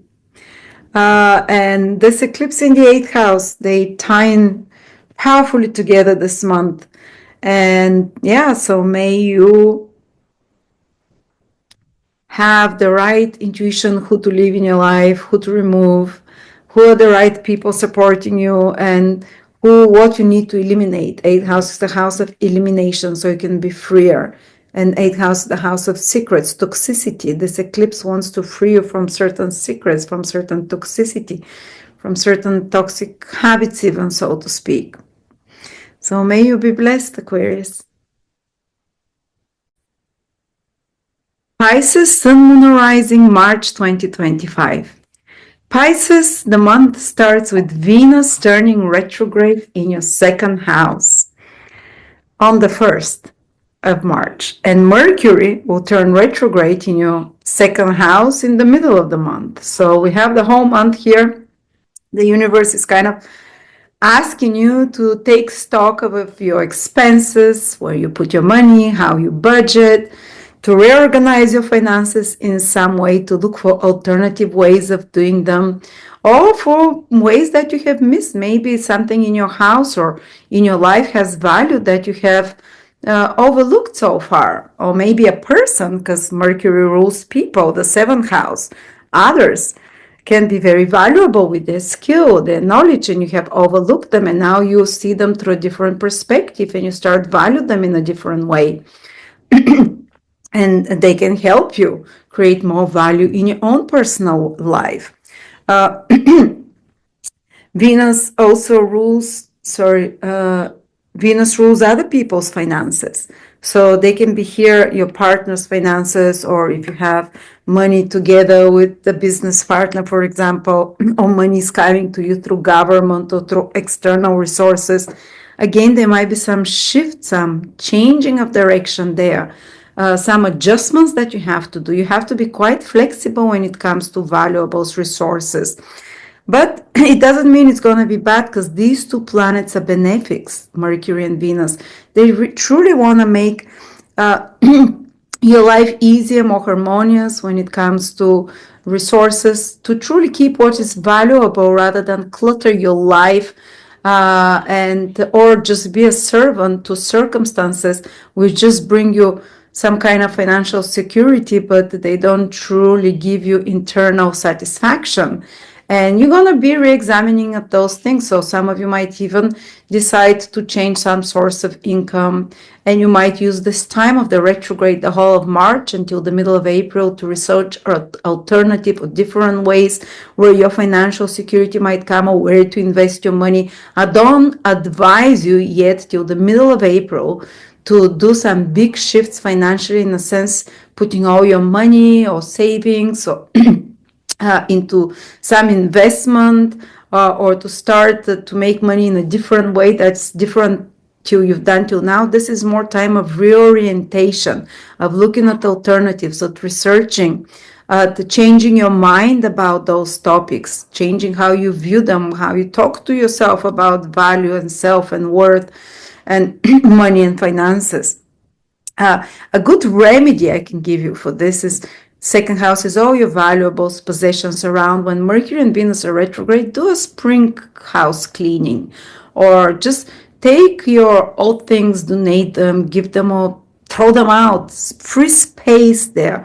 Those planets want you to free space for new sources of security to come for you, the flow, for it to have a flow. And if you're hoarding, or if you're just holding on to old things and possessions, you're not letting place for new ones, because at the very end of the month there will be an eclipse of new energy, new moon eclipse with the North Node there in your second house, which means that from the end of March and the next 6 months, you will be able to welcome a new sense of security and independence financially, as ideas, as opportunities, as circumstances of some sort that you can implement, and they can be a source of financial and security support for you for 9 or 18 years ahead, because the cycles of the eclipses are 9 or 18 years, double, 2 times 8. 2 times 9, sorry. So first you do the spring cleaning, throw out messes, because this is happening in my second house as well. If I use not whole sign, but Placidus house system, I'm planning to declutter the drawers, to throw out some old clothes. We're even organizing in March with the girls to exchange clothes that we no longer wear. So I take someone else's old things that for me is golden secondhand, and I'll give some of my old ones to change the energy. You see, this is what it is. Change the energy. Second house is also your teeth. You might need to put more attention to your dental hygiene. Maybe change how you brush your teeth, maybe change how what toothpastes you use, maybe do some herbal mixture yourself, or maybe some repairs to your teeth might be needed. And usually Mercury Venus is to make them more beautiful, more healthy, more balanced. It's also how you eat, the second house. You can make a big shift, turn around how you look at food, how you're not just how you look at it, how you perceive how the importance food has for you. Your taste might change. You might start craving foods you haven't eaten for a while, or you might start shifting what you consider tasty, what you consider beautiful. Even your taste of colors, of food, of textures can shift in some way. You can use that. Of course, it's easier to eliminate during that time foods that are not so healthy for you, and to have a really restart of how you eat, what you put in your body, what substances, with the eclipse after that from April, because you'll feel the eclipse more towards April, but even into March as well. So you can, clean up the energy here, restart financially as well with the eclipse, with new sources of income, new sources, new ideas, plus how you eat. It is connected. People that have very often people with money, they eat healthier. It's people with money, first thing they do is change their teeth and start fixing their dental hygiene. And even the ancient sources says, if you're having problems with money, fix your teeth. I know how they used to fix teeth, but start taking care of your mouth, your teeth.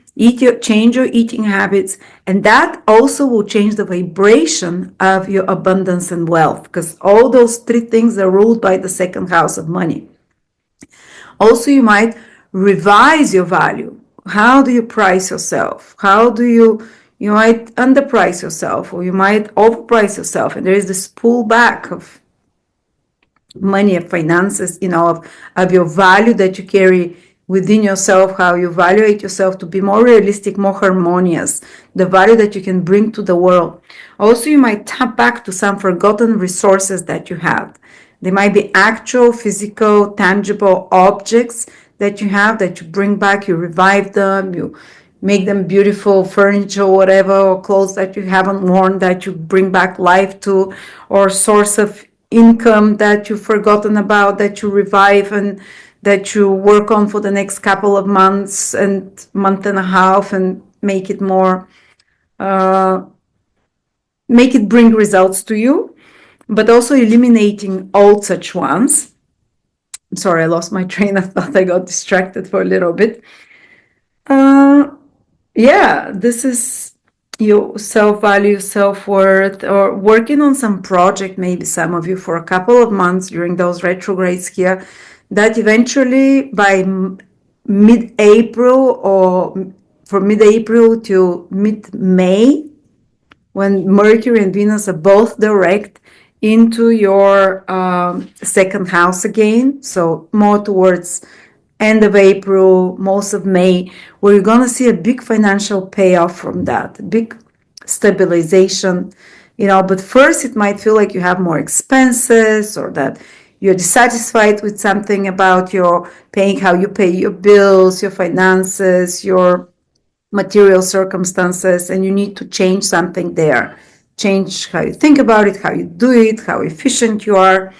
And the final result can be really beautiful, more harmonious, more streamlined income, more stable overall. Just that, because Mercury and Venus will stay in your second house, the whole March, and then from the middle of April again into May, the whole of May. So ultimately, definitely that can be very good news for you, for the material side of your life. And routines is second house, one of the house of routines. They might be a bit thrown up in the air in March. Whatever you have plans and things that you're really constant with, you're reshuffling there something. That might throw you off a little bit, but ultimately, again, the final result can be much better. The initial efforts that you put in it during the retrograde will equal, actually will be 3 times better results than what you had initially before this process started. Okay, so watch out towards the end of the month for new ideas coming to you with this eclipse there, for anything to do with those topics that I talked to you on, new circumstances. And if there are more expenses or financial stresses and worries, again, remember that Mercury and Venus are positive planets. They're harmonious, and the final result will be positive, even if right now you're a bit worried and uncertain. Just don't do something brand new, investments, financially, whatever, as I said. Just study. This is the period of research, alternatives, and so on. Also, but you can pull back money from some place, for example, or some money that's owed to you can be returned back to you, or some investments that you've made can pay back now during the retrograde period, because it's returning. And Venus rules your 8th house of other people's resources, so you can see some returning back of this, or of investments of some sort. Then there is another this eclipse you'd feel very strongly, because it's straight opposite you on the 15th, 14th of February, right when Mercury is turning retrograde, and Mercury rules your 7th house where the eclipse is, so it rules the whole eclipse. Mercury is turning retrograde, and your 7th house eclipse is happening at 23 degrees Virgo. 22, 23, which means that if you're Pisces, from 20 degrees till 25, 6 degrees, this month is very potent. Your life can turn around through this eclipse.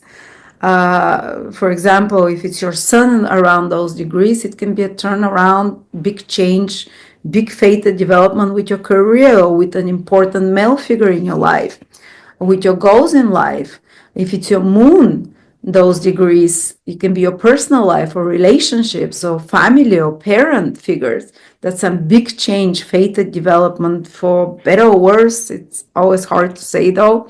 Happens, place that you live, big change, big announcement for the family or something. Or if it's your ascendant, definitely connected to your relationships, to the people in your life somehow, that they become a trigger for a big change in your life. But an eclipse on the axis of the first and seventh house always shows that the year ahead, or the next 3-4 months, there will be some pivotal development in your life, with career, with personal life, with hello. He was just making sounds of explosions while I was talking about that. This is how it can feel like sometimes. Eclipses, explosions, everything is lightening up. Whoa! But for example, big years when I had eclipses opposite my sun, or on my sun, or ascendant on moon, it was years I got married, years I had children. Such big events in life. Sometimes they can be a bit more crisis connected to it, because this eclipse in particular is opposite Saturn. It might feel like a forced external change, or the need to let go of something. But again, ultimately it's for good.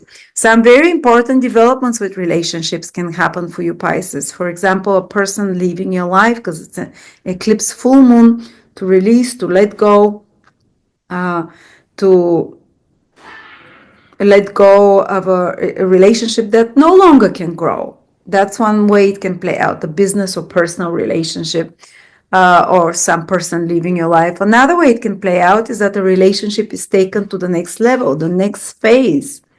So over the next 3 months after that, it can be a sign you can get married, or start having a child with someone, or I don't know, just take it on another level. But I've always noticed, and this is in ancient astrology rules, when the nodes are transiting the first and the seventh house, and of course there will be eclipses in the first and the seventh house, this is a sign that you might meet very fated relationships. And because the south node is in the seventh house, this relationship is possibly a past life connection, and where you're completing something that you haven't completed. There can be a familiar feeling about it, or you might feel an obligation towards, complete an obligation towards a person, let go a relationship, and now that it's played out its role in your life as well.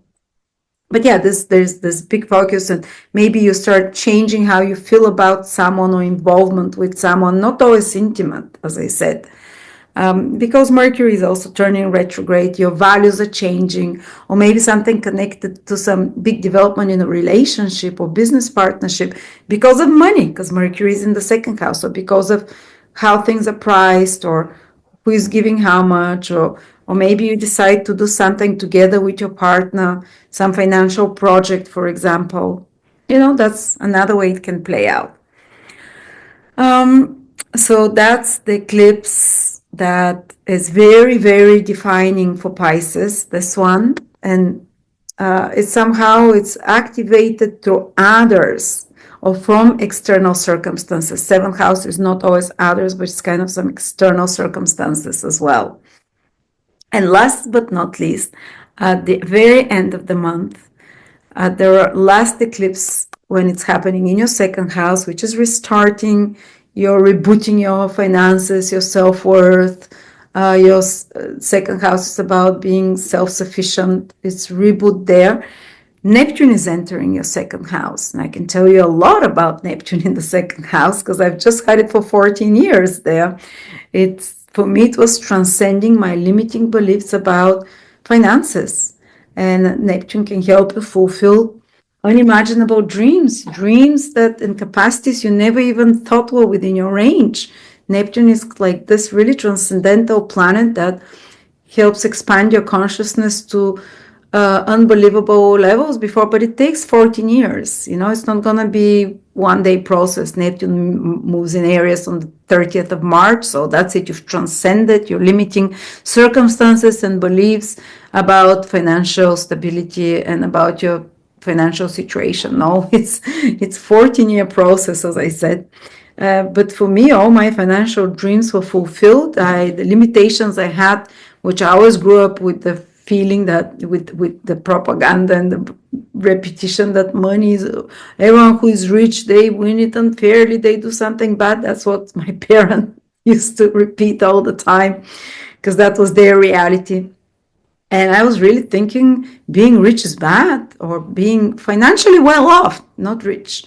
It's or it's impossible, because all my parents, all my family were peasants, poor people. They always had to work hard. Money doesn't grow on on trees. Neptune helped me release and transcend all those beliefs, and almost through magical divine grace fulfill even dreams I didn't think I knew. When it comes to financial and to self-worth, it helped me transcend my extremely poor self-worth. I was so shy, such low self-confidence, that I wouldn't even enter a store because I thought they would know I'm too poor for the store. So instead of Neptune bringing me poverty, it was the opposite. So I wish the same for you. But Neptune can have some, pitfalls when it's transiting the second house, and that's if your values are very material, it will dissolve all your financial security till you put your value in more intangible things, till you put your value in helping others, in being of some kind of a universal use and help for others rather than just selfish reasons to amass money. I explain all of this, how Neptune can make magical miracles for you, and what is the right state of consciousness to approach it if you don't want the dissolving and disappearing act of Neptune to happen. How to do it in my 5-hour webinar of Neptune in Aries. And exactly if Neptune is making hard transits from your second house, what to be careful about. If it's making sextiles and trines, magical. You might not even have to work for money when Neptune is in your second house, because if you might be working on some ideal or dream of yours and the money comes as a result, or you might be freed from the need to supply materially, take care of things materially. Sometimes Neptune can miraculously free you. It's a moksha liberating planet. But I speak a lot more about that in my webinar of Neptune in Aries, just $20, 5 hours, all aspects Neptune can make. And you as Pisces, Neptune is leaving you, so you must be relieved a bit. But Neptune is going into an active sign, Aries, so you'll be much more active in regards to taking care of your material needs and security dreams, and your values will be spiritualized and refined, and your taste in music and sounds and food will become more sensitized and spiritualized. And if you're still pulling back towards the old ways, you won't be able, because maybe some foods will smell too bad, some substances you'll be too sensitive towards, and so on. But Neptune is leaving you. That's the good news, Pisces. You'd come out, you'd awaken from a bit of a dream. You'd awaken from a bit of a, sometimes Neptune in your personal sign of the sun, the moon, or ascendant can be confusing, or can be, no matter how much you try to manifest, it's a bit hard, especially because Pisces is a very passive sign itself. But Neptune is going into active sign, and and now only Saturn will stay in your sign, so you'd be very grounded for the rest of the year. You feel like life is, you're getting more control over your life. You're more firmly stepping on the ground, that you're not spaced out in the clouds, that you're more clear about what you want and where you're headed. And life might not be as magical anymore, but it will become more easy to control. Your willpower, the more normal planets stay there, that the more under our control. So yeah, if you want to find out a lot more how Neptune, so if you have planets in Libra, in Cancer, Capricorn, or Aries, Neptune will continue to affect you very strongly, and which years exactly in the next 13 years. 14, or Neptune will really help you if you have planets in the air or fire signs in a magical way to manifest, especially the material circumstances of your life. So thank you so much. Enjoy The interesting developments, there's a lot of focus on relationships with the eclipse in the 7th house and who to leave in your life and who to remove, and maybe some past life connections appearing, plus a lot of focus on security and financial growth in some way and outgrowing the old. So thank you.